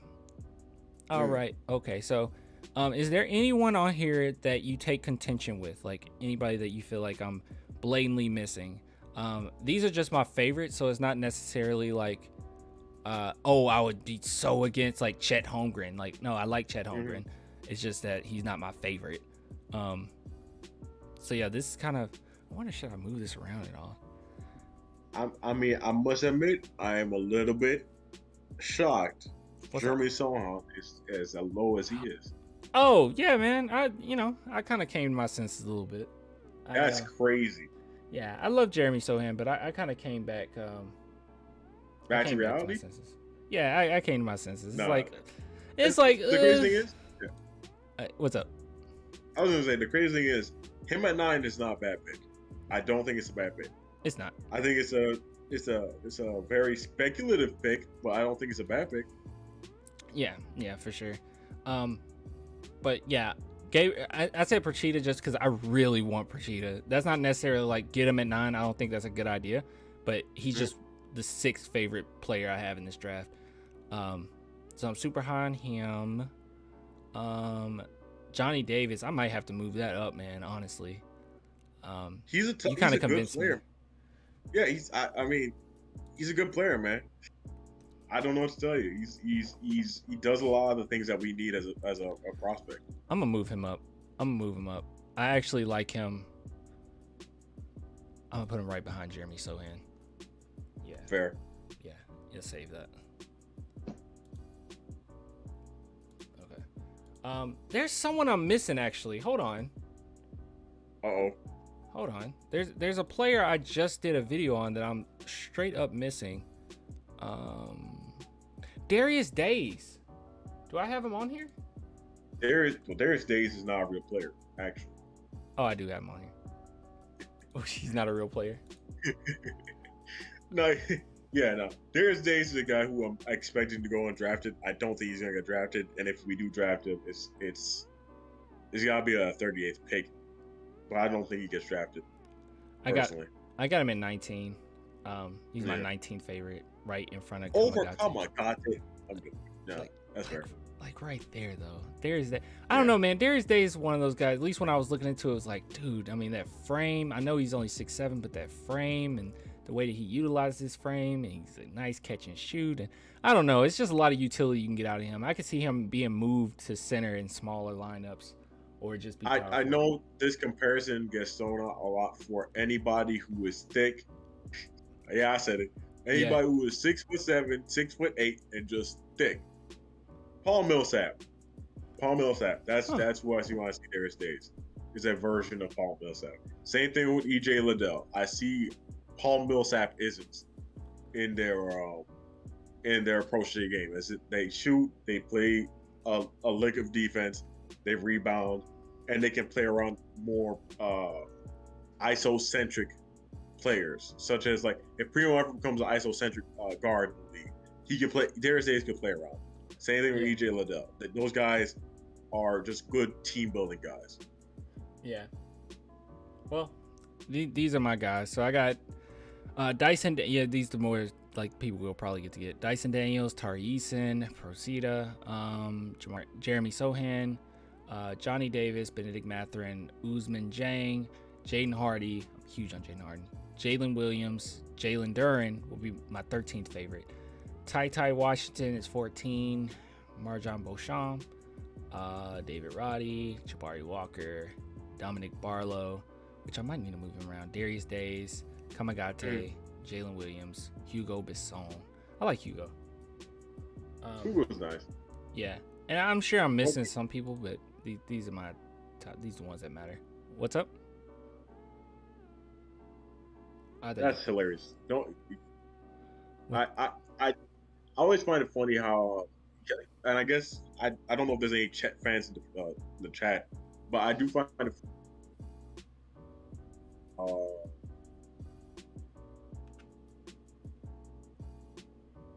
You went out. Like the casual view see that's kind of like a. You're kind of going out. Oh, what do you think of Dalen Terry? I think Dalen Terry is more of a what's his name? Amon Shumpert type player. I'm not crazy about Dalen Terry. I don't know. I like him. Yeah, I'm just not crazy about him. Yeah, just nice energetic guy and good role player and whatnot. Does a little bit of everything, but I'm just not I'm not crazy about Dalen Terry. Like, I don't know. I mean, we got Josh Richardson right now, which I know is a big difference, especially with the age and stuff. You think Tari going that high? I like his. Oh, this isn't me saying how high these guys are going. This is just like my favorite. Obviously, if the Spurs take Procida at 9, I'll be questioning it, only because you don't think that he'll land at 20. Hopefully, he can land at 20 or 25. These are just my personal favorites. Not necessarily for instance, at 9, I would expect the Spurs to go after Dyson. See, it would jump over a little bit. Dyson Daniels or Johnny Davis or even Benedict Mathurin, like those guys, because they will be in that range. As far as Tari Eason, even though he's my 5th favorite out of everybody, I would kind of expect them to try to trade Jakob for that 13th pick and take Tari Eason there, or even try to get that 13th and 15th and then take Sohan at 15. It will be all over the place. It's just that these are my personal favorites. It just so happened to be that these top 3 might go in this order. But yeah. And I think that's the important thing that to deliver to chat too. All right, Jaden. It is very unlikely. It is highly unlikely, and I think it's important to say this. I don't believe it's going to happen. I don't believe this is going to happen. It's very unlikely that we select 4 people in the draft. I think it's very unlikely. I think you should expect a trade to happen sometime throughout that draft. Either we're taking. I don't think we're taking more than 3 people in this draft, just because 4 picks is kind of just. It's extraneous. It's a bit much than more than you really need. Even if you're just looking for bodies to make up a roster, I think it's a bit ridiculous. And especially because it's going to start. Some guys are going to end up getting more development than other guys too. I think you should expect to see at least something happen as far as trading up in this draft. I think that's a safe assumption. By the way, somebody asked about Tari Eason. Is he just a role player? Does he have shot creating potential? Do you think I would have him that high if he didn't have shot creating potential? He definitely. No, he's a catch and shoot 3. He's catch and shoot 3 and D. But he has potential, bro. Wait a minute. Oh man, I'm joking. Nah, Tari's nice. He's right. He's right hand dominant, which is a weakness. But I mean, he's very good. No, so he has a very good one thing that stands out for me is that free throw percentage. It's ridiculous. Like, he has a really nice stroke. 80%. College too. 80%. He's always at the line. Like, this is kind of ridiculous. Some of these are ridiculous. 10 for 10 free throw, 9 for 9, 7 for 7, 7 for 7. Like, he makes use. 9 for 13, 8 for 10. He has the same hand size, basically slightly under as Kawhi Leonard. Same frame. He looks up to Kawhi. He plays really good on-ball defense. Smart defensive IQ player. And I think he does have offensive upside. But it's the same thing as Kawhi. Like, Kawhi didn't have crazy offense coming into the NBA. Like, that was kind of his weakness almost. But Tari Eason, I think he has a nice stroke. I think he could be legit. Well, yeah, I think he has less of a ways to go as far as like Kawhi developing like he did is an anomaly. Yeah. Hold on. Yeah, real quick. Yeah. Hold on. You're confused about the big hands. Yeah, he does. Let me see if I can find the post. Yeah. He has I think he tested as having a 7'2" wingspan despite being 6'6" barefoot. I think he's 6'8" in shoes. He has a 7'2" wingspan with the biggest hands this draft of anybody. Yeah, 9.25 inches in length, 11 inches in width. The long arms and big hands led him to a 1.9 steals per game and 1.1 blocks. With the size and measurements, it's easy to see why he wreaks havoc on defense and is a matchup nightmare for many teams and positions. But yeah, see, also has Kawhi Leonard-esque hands. Yeah, it's very similar. Like, they're very close. I think his is like slightly under, like slightly though. Like, it doesn't. And actually, funny enough that you pointed out the free throw percentage, it was one of the main reasons why I preferred him over a guy like Sohan. And I see other, like, I've seen other NBA pundits talking about Sohan and talking about his skill set and why they buy to his jump shot a bit more than Tari Eason's. But I look at that free throw percentage, I look at how they shoot, how they make their shots. I don't know. I think Tari is a bit more of a developed prospect than even a guy like Sohan. Personally, if you're going for a power forward prospect at 9, I think if Dyson Daniels isn't there, I mean, Tari Eason's not a bad pick at all if you're going to keep that 9th pick. Yeah. As long as we don't take AJ, Dyson, or trade up for Murray. Dyson Daniels is actually, we talked about it a little bit earlier. Dyson Daniels will actually be a phenomenal pick. He's one of those players at surface level, he doesn't look like much. If you just look at highlights, like, he's not that. No, he's legit. Every single drill that he's done for teams in his workouts have been madly impressive. What was the one that he had to do where it was like 2-minute suicides? I think it was it was his lateral quickness. Yeah, which they test where you go forward, you go backward, sideways, forward, backwards again, sideways, and then forward. And he had the quickest lane agility time at the draft. Yeah, no, it wasn't just that. It was another thing too. Let me see if I can find it. It was for another team he worked out with. If I remember, I did a video on it. I don't even remember. I might as well just go and look at the video that I did. Oh God, I posted it. Guys, follow me on Twitter, by the way, please. Clan the Spurs fan on Twitter. Here, I'll find it. I'll just go to YouTube. Let's see, which video is it? Here it is. It was for the Wizards, right? Yeah. All right. Let's see.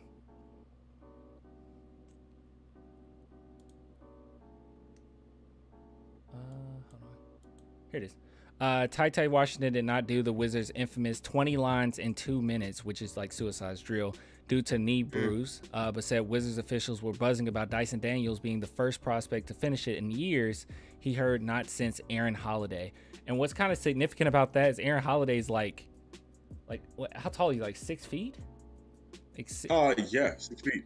Even, I think. Yeah, he's small. A little bit short. Yeah, he's small. So Dyson Daniels is kind of a freak of nature. Another thing too, he showed a lot of guts by doing his workout at the combine alone. So that was very gutsy. He really bet on himself there. So he has a lot of toughness, man. I think he's kind of overlooked. In surface level, he doesn't look like much because you're like, oh, well, his first step isn't that great, or oh, he's not crossing people over like crazy. But if you pay attention, he's legit. Like he's a legitimate prospect, and I wouldn't blink an eye on him. So if he's available at 9, that's a steal. Not even close. But AJ Griffin, I don't want AJ Griffin only because I don't know. I'm not crazy about it. I would learn to live with it, but I just wouldn't be crazy about it. Like I said, people, here it is. And this is a homework assignment for anybody in chat who's interested. Watch Grant Hill's highlights from how he was at Duke and how he was in the NBA. Compare them to Dyson Daniels, and you'll see a lot of similarities. Even the stiffness in how they dribble, but there's a quickness in how stiff they are. Yeah, their craftiness around the rim, the way they use their bodies. His first step isn't great. His second and third step are pretty nice. Yeah, that's the main difference between those two. Grant Hill has probably the best first step of any small forward ever. I mean, he has a top first step of any small forward.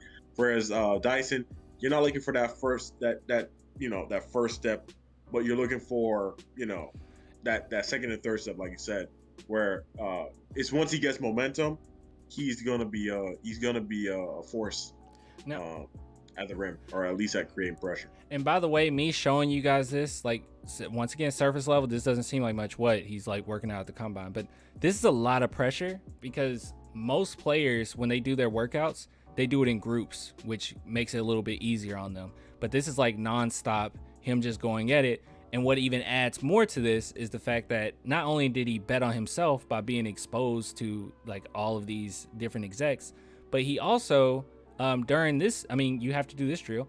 During this drill, this is stupid impressive because the one thing that a lot of scouts were questioning is his shooting ability. And he went straight out there to try to show that he's been working on it. And he came up clutch for his workout. So I think there's something there. And it's this might sound like a little divine or a little weird or whatever, but I think there's a spark there that you just not going to see until he's fully unleashed and the right coach or the right staff kind of brings it out of him. There's something there. His instincts are just too good. His IQ is just too high.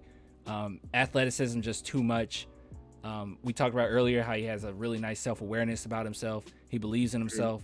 He's very he hit a game winner, right? With the G League. I know it's one game, but he hit a game winner early. Yeah, he did. Yeah, he did. Yeah. So he showed a little clutchness there. All I'm saying is it's there. Just don't. It's not gonna scream off the page. No, that's not what kind of player he is. No, he's a guy who's gonna kill you with a. He's not gonna have the big highlight plays you're looking for out of a big time prospect. That is not who he is. I mean, he might bust out something, but that's not who he is. And like a guy who he compared to himself to, which I think, you can talk about the validity of that comparison. Luka Doncic. Yeah. When Luka Doncic was coming into the NBA, how many people thought that he was going to be a 20-point per game scorer immediately coming into the NBA? Some people probably bought into that, but they were looking at his film. They're saying his jump shot's too slow. It's going to be hard to get off. He's not that quick. His game doesn't scream out to me when I watch it. His film isn't the most impressive. Yet we routinely see him use very simple moves to score 30 points per game in the NBA. Exactly. I believe that Dyson may not be. He's not the scorer that Luka is. I'm not saying that, but what I'm saying is, can he get to 18 points per game, 20 points per game on good efficiency if he's on a good team and he develops himself into a valid scorer? Yes, he can, and it's not a far-fetched assumption that he can. And by the way, he's basically the exact same size as Luka. So if you guys are wondering about his size, he's the exact same size, like wingspan, height. I think he's just a little lighter than Luka. Like maybe like 15. He's in better shape. Yeah, he's like 15, 20 pounds under. But all I'm saying is he's very similar to Luka Doncic in his physical abilities. But yeah, Johnny Davis is the guy. Johnny Davis would be a good one too. But what'd you say? You said Spurs have enough. I might not have read that. But Spurs have enough facilitators, whatever. No, not really. Shaden Sharp reminds me so much of Paul George. I'm done with Shaden Sharp. I don't know. I don't know what he is. That's the biggest switch up I've seen yet. That's crazy. Yeah, I was high on him, bro. Some of these interviews, it's terrible. He hasn't done himself any favors, I'll tell you that much. Yeah. Teams are very high on Dyson Daniels, Jeremy Sohan, and Ousmane Dieng. Yeah, I heard that too. I don't know about Jeremy. Has there been a lot of teams high on Jeremy Sohan? Around like pick 12 to 15. Yeah, I've heard some buzz around him, around there. I could also see a top 10 team going for him. I don't know if it's gonna be us, but I wouldn't be shocked if it's a team like Portland if they actually keep that pick. I don't think they're gonna keep it though. Mm-hmm. And I think if Portland doesn't take him, I don't think Pelicans are gonna take him. So then it would be up to us, and if we don't take him, who knows? Maybe he goes. And a team I did hear him possibly going to was the Knicks. I did hear him about him potentially going to the Knicks. Okay. And let me go ahead and prepare this. And the stream's basically over. Somebody asked, like they said, please tell me that the rumors, the DJ for John Collins rumors aren't true. I actually believe they're not. I think that there's truth to it, but I don't think the John Collins to DJ thing is true. And I have a reason for believing that. By the way, thanks guys for following me on Twitter. More people, go follow me on Twitter, please. I'm trying to get to 1,000. I'm like at 917. So yeah, go do that. Let me see if I can find the. Hold on, let me delete this.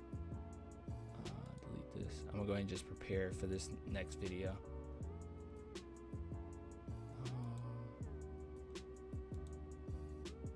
I gotta get ready for tomorrow, man. I'm excited. It's a big day. Yeah, it's gonna be fun. It's gonna be. Yeah. It's gonna be so much fun. Yeah, no, it's gonna be fun. This is a big determinant for what we do in the off season. Yeah, this might change the whole trajectory of our team. Here it is. Mm-hmm. All right, cool. Yeah, I got everything ready now. All I need is like 2 things up, really. Oh wait, no, actually, let's put one more thing up because DJ responded, so let me have that up too. Dejounte Murray. I don't even know why he's playing around like that. Like, just leave it be, you know. Well, you know he likes to troll back. That's what you do. He does troll a lot. Funny enough, I'm not mad at it. I wish some players took themselves a little bit less seriously, honestly. Yeah, I do find it funny. Let me see. I don't think the him for John Collins thing is true. It seems a little more speculative. In fact, if I was him, I would be a bit insulted by that. Because so? John Collins is not worth. John Collins in no world is worth Dejounte Murray at this current day. I don't think so either. In whatever form. I don't think so either. Here. Let me delete all this. Well, I'll keep that up. Delete. Wait, is this another one? Discussing Dejounte rumors. San Antonio discussing.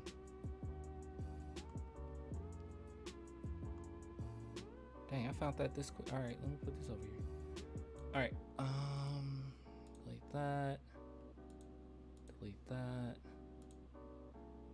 I need a thumbnail for tomorrow. I don't have a thumbnail for tomorrow.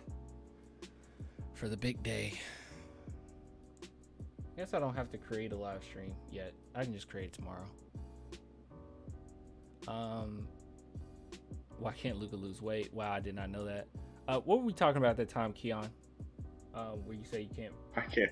Oh, he was talking about Shaden Sharp's vertical and him claiming that he has a 49.5-inch vertical, which I said there's no proof that he has. He did himself. That he claims. Yeah, exactly. And there's no way there to confirm it, and he didn't show it at the combine. And everything I've seen of him, it's obviously close to 40, but I don't think it's 50 inches. See, another thing too with Shaden Sharp is this. When I was really hype about him, it was all under the scope of I was expecting him to do something at the combine. That's where my hype was. That's where it was building. It wasn't just me like saying, "Oh, I see these things from him. This is good enough." Like I was expecting something to happen at the combine so we can get even more information. But then when he didn't show up, and then the interviews got weird, and then it seemed as if he's all about himself, and yeah, then I was like, I don't know about him. It's really strange. He's in a unique position where he should have did something at the combine. Let's see. Oh, love your content. Thanks, Jesse. Another guy I'm gonna just throw out there that I know the Rockets are looking to trade. I would not be shocked if at least the rumors are true. Kenyon Martin Jr. There's some vested interest from San Antonio and Kenyon Martin Jr. I don't know a lot about him. You said Keegan. It's kind of like his dad, except as a small forward. If that makes any sense. Kenyon Martin. I think he's 3-and-D, but he's a very confident. Oh, you think the Spurs would care? Depends on if they're. And I say this in a situation in which you're looking at trying to trade up in the draft, and he was attached to like the pick. I think they'll be interested though. He's a fairly good prospect, and I think he's a bit better than he's been shown as he is in Houston. Mainly because, they play whatever kind of basketball Houston. They don't play no serious basketball. It was Christian Wood ISOs and Jalen Green ISOs and Kevin Porter Jr. ISOs, and then maybe they pass the ball. Yeah. Huh. Well, I guess we're gonna see what happens tomorrow. I think it's gonna be big things tomorrow. The cool thing about this draft is like it's gonna be really hard for the Spurs to screw this up. You know, like it would take a lot to kind of screw this up. I agree. Because let me see. It would take a lot. We have 4 picks in this draft. Yeah. We have assets. Cause I'm so excited about it, but that literally if they got Gabriel Procida, I think I'm good. I think I'm content. But yeah, it's gonna be really hard. Honestly, another player that I didn't mention this. There's a couple players. Jake LaRavia I don't want, and Kendall Brown I don't want. Those are another 2 players I don't want. Ron Harper Jr. Is he any good? I didn't look into him. He's funnily enough, another guy who's very akin to his father. 6'6", 220-pound combo guard / small forward, power forward. He's a 1-through-4 guy. He can play any of those 4 positions. He's a big intangibles guy, a scrapper, plays good defense, can hit the open shot, is physically strong. I think he's a bit underrated, and a lot of it goes into his age and his development timeline. But he's a guy who I wouldn't be shocked if the Spurs were to draft, just because he does a lot of good things. He plays a good brand of basketball that a team like San Antonio will be into. I'm looking here. Let's see, I got kind of a little hit. Now, if they don't have him on there, I won't be shocked. But at the same time, like I said, I think he's a bit underrated prospect. I think he's a fair bit better than he's being mocked right now. This is just the eye test, but he might need a little bit more strength. His bottom might need a little more strength, right? Yeah, I think so. Let's see. Okay. Yeah, nice finisher. He's very physical. Let's see. Mm-hmm.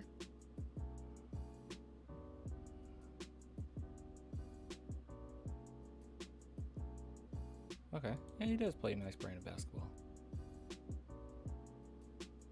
Okay, he's a good rhythm shooter.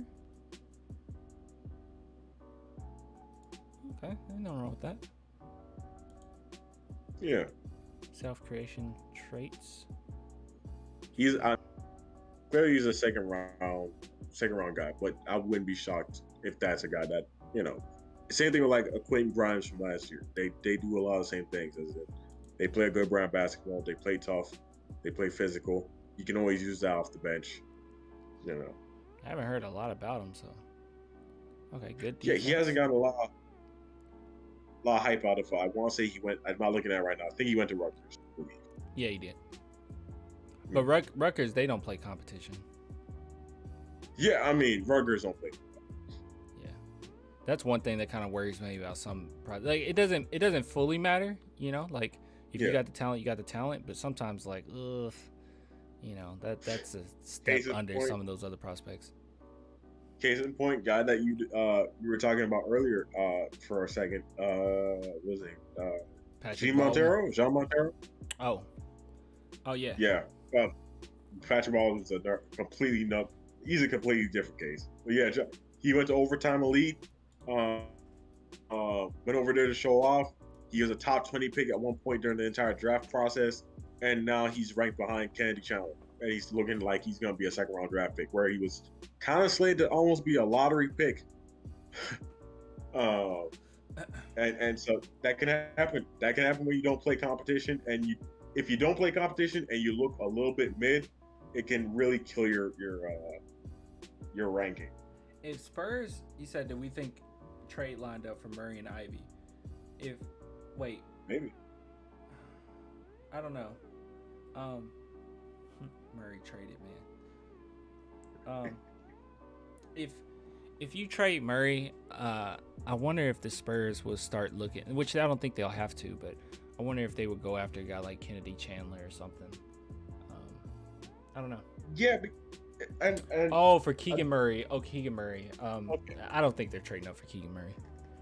That doesn't make any sense to me. I was gonna say with Jaden Ivey, the main thing I've seen with Jaden Ivey that I think everybody said, he's not a point guard.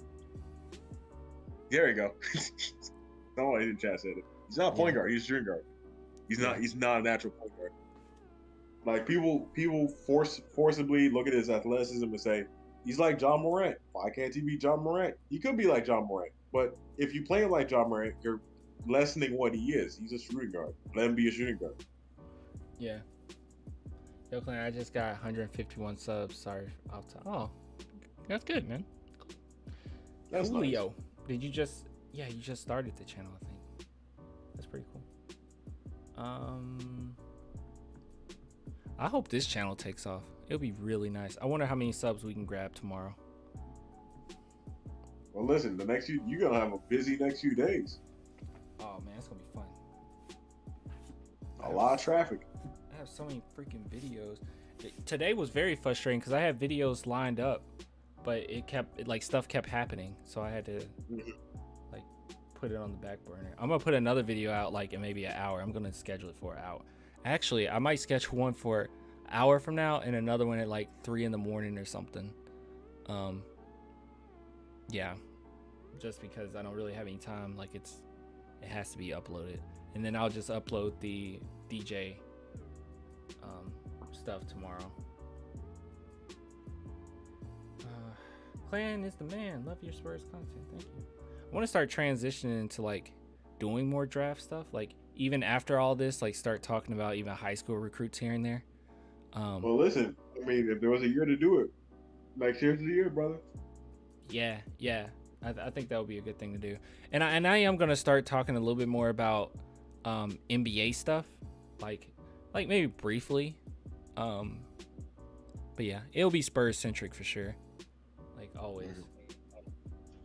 Yeah. All right. Okay, I'm tired and I need to do this video. Let's see. Unless I did it in the morning, I don't know if I feel like. Do I want to do it in the morning? Do I want to record it tonight? Somebody said, "Look at Murray's tweet." Okay. Yeah. I'm just gonna go ahead and record it. No, I must say I'm a little bit curious. That speaking of prospects from next year, I'm a little bit curious if they're looking at a guy like Victor Wembanyama. Yeah. As a guy who if they were to blow up their team this year, and try to target him. I don't know if they can do that just because I don't know if we're gonna suck enough, and it's so luck based that I don't know if we get him. But he's a prospect that you look at and you say, well, Victor Wembanyama is the truth. It's kind of that's just kind of what you say when you look at it. Yeah, I mean, it's worth a shot. I would rather have a shot at it than no shot at all. And that's my main thing. I want a shot at it, and that would mean not making the playoffs. I know people don't want to hear that, but I honestly, this might sound weird. I would have way more fun, even this channel, all this stuff being put out. I would have way more fun with content if the Spurs sucked, but they had a lot of young players that's learning, and you can kind of catch on to what they're doing, and who's going to be maybe something down the line. I would have way more fun with that than a team that's mediocre, and I just know in the back of my mind we're going to get blown out of the playoffs early. I would just much rather have a team that's just kind of bad. Yeah, it makes sense. Yeah, but not So bad much like, less- oh my God, there's no hope, but bad as in, okay, you know, we're struggling, but you can see these guys getting better. Yeah. It's a lot easier when there's direction, and we just don't know until tomorrow. What are your thoughts on Lonnie's Yes. situation? I agree, Sanchez. That's exactly what I'm excited to hear about. Is we actually find depending on what they do, we have a strong indicator of what direction we're going in. I'm very excited to see what we're doing. What are our chances of getting Victor? Well, if we really, really suck, we have an increased chance. If we play like we did this season, then it's a small chance. I mean, you will have to have probably the first overall pick. Like, rarely do I say that a guy is gonna go first overall, regardless of what he does. Victor's gonna go number 1 overall, regardless of whatever happens. I don't. Even though Scoot Henderson's a very good point guard, who I think is ranked number 2 right now behind him in the next year's draft, I just don't see a world in which you pass up on Victor Wembanyama first. I just don't see it.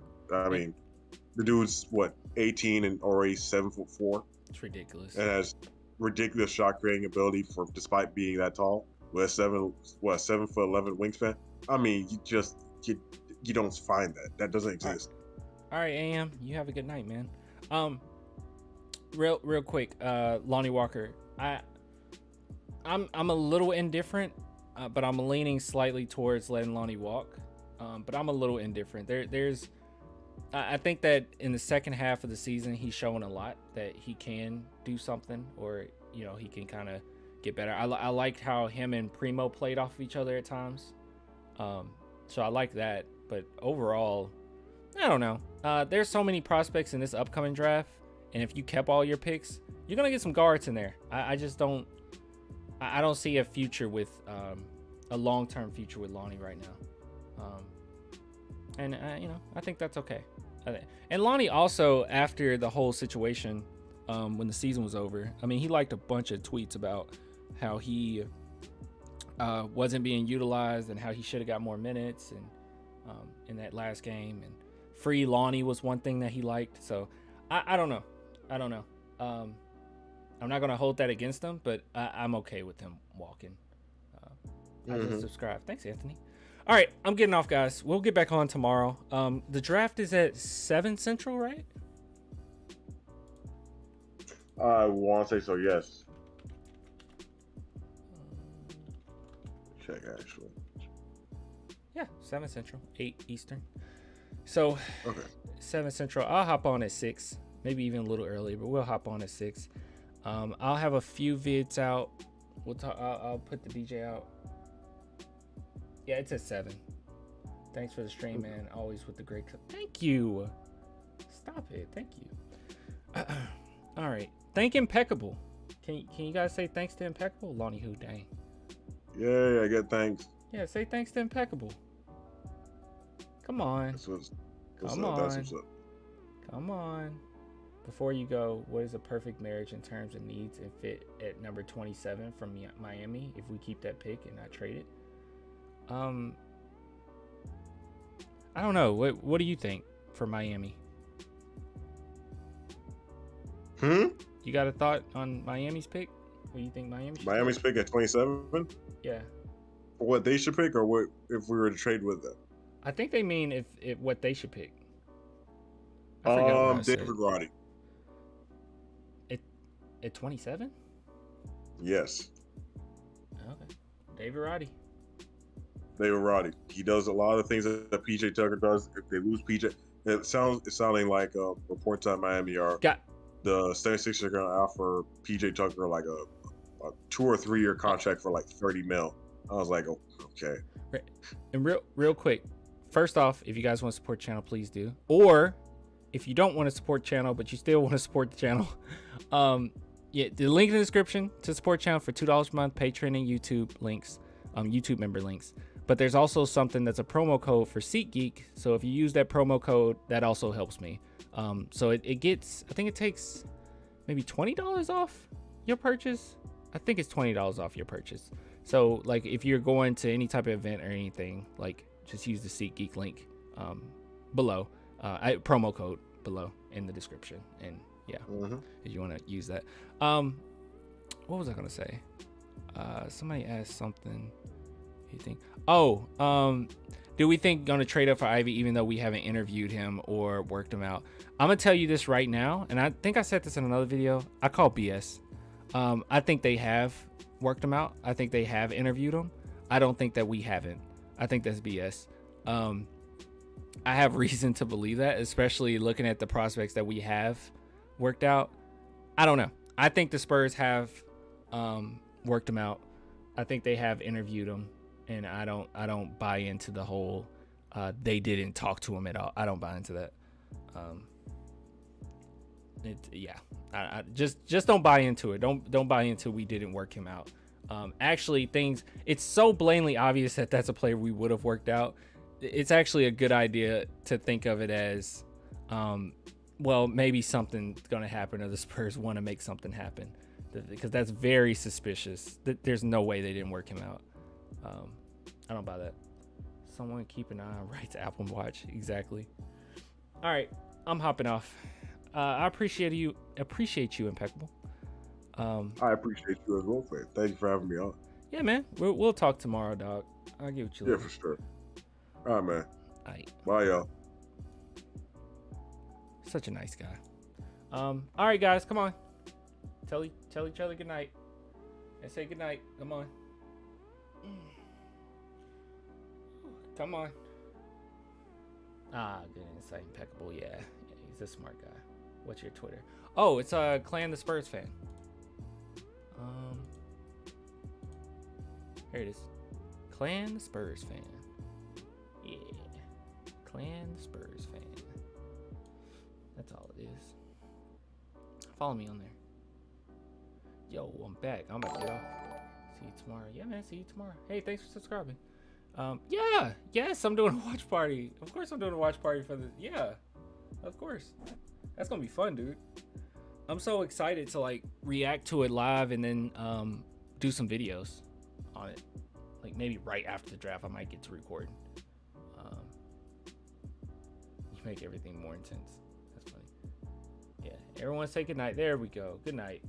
Deuces from Mr. DZ. Good night, people. Good night, good night, good night, good night, good night. Clan is, oh, stop it. Good night. Night, night. Alright, night, yeah. Good night.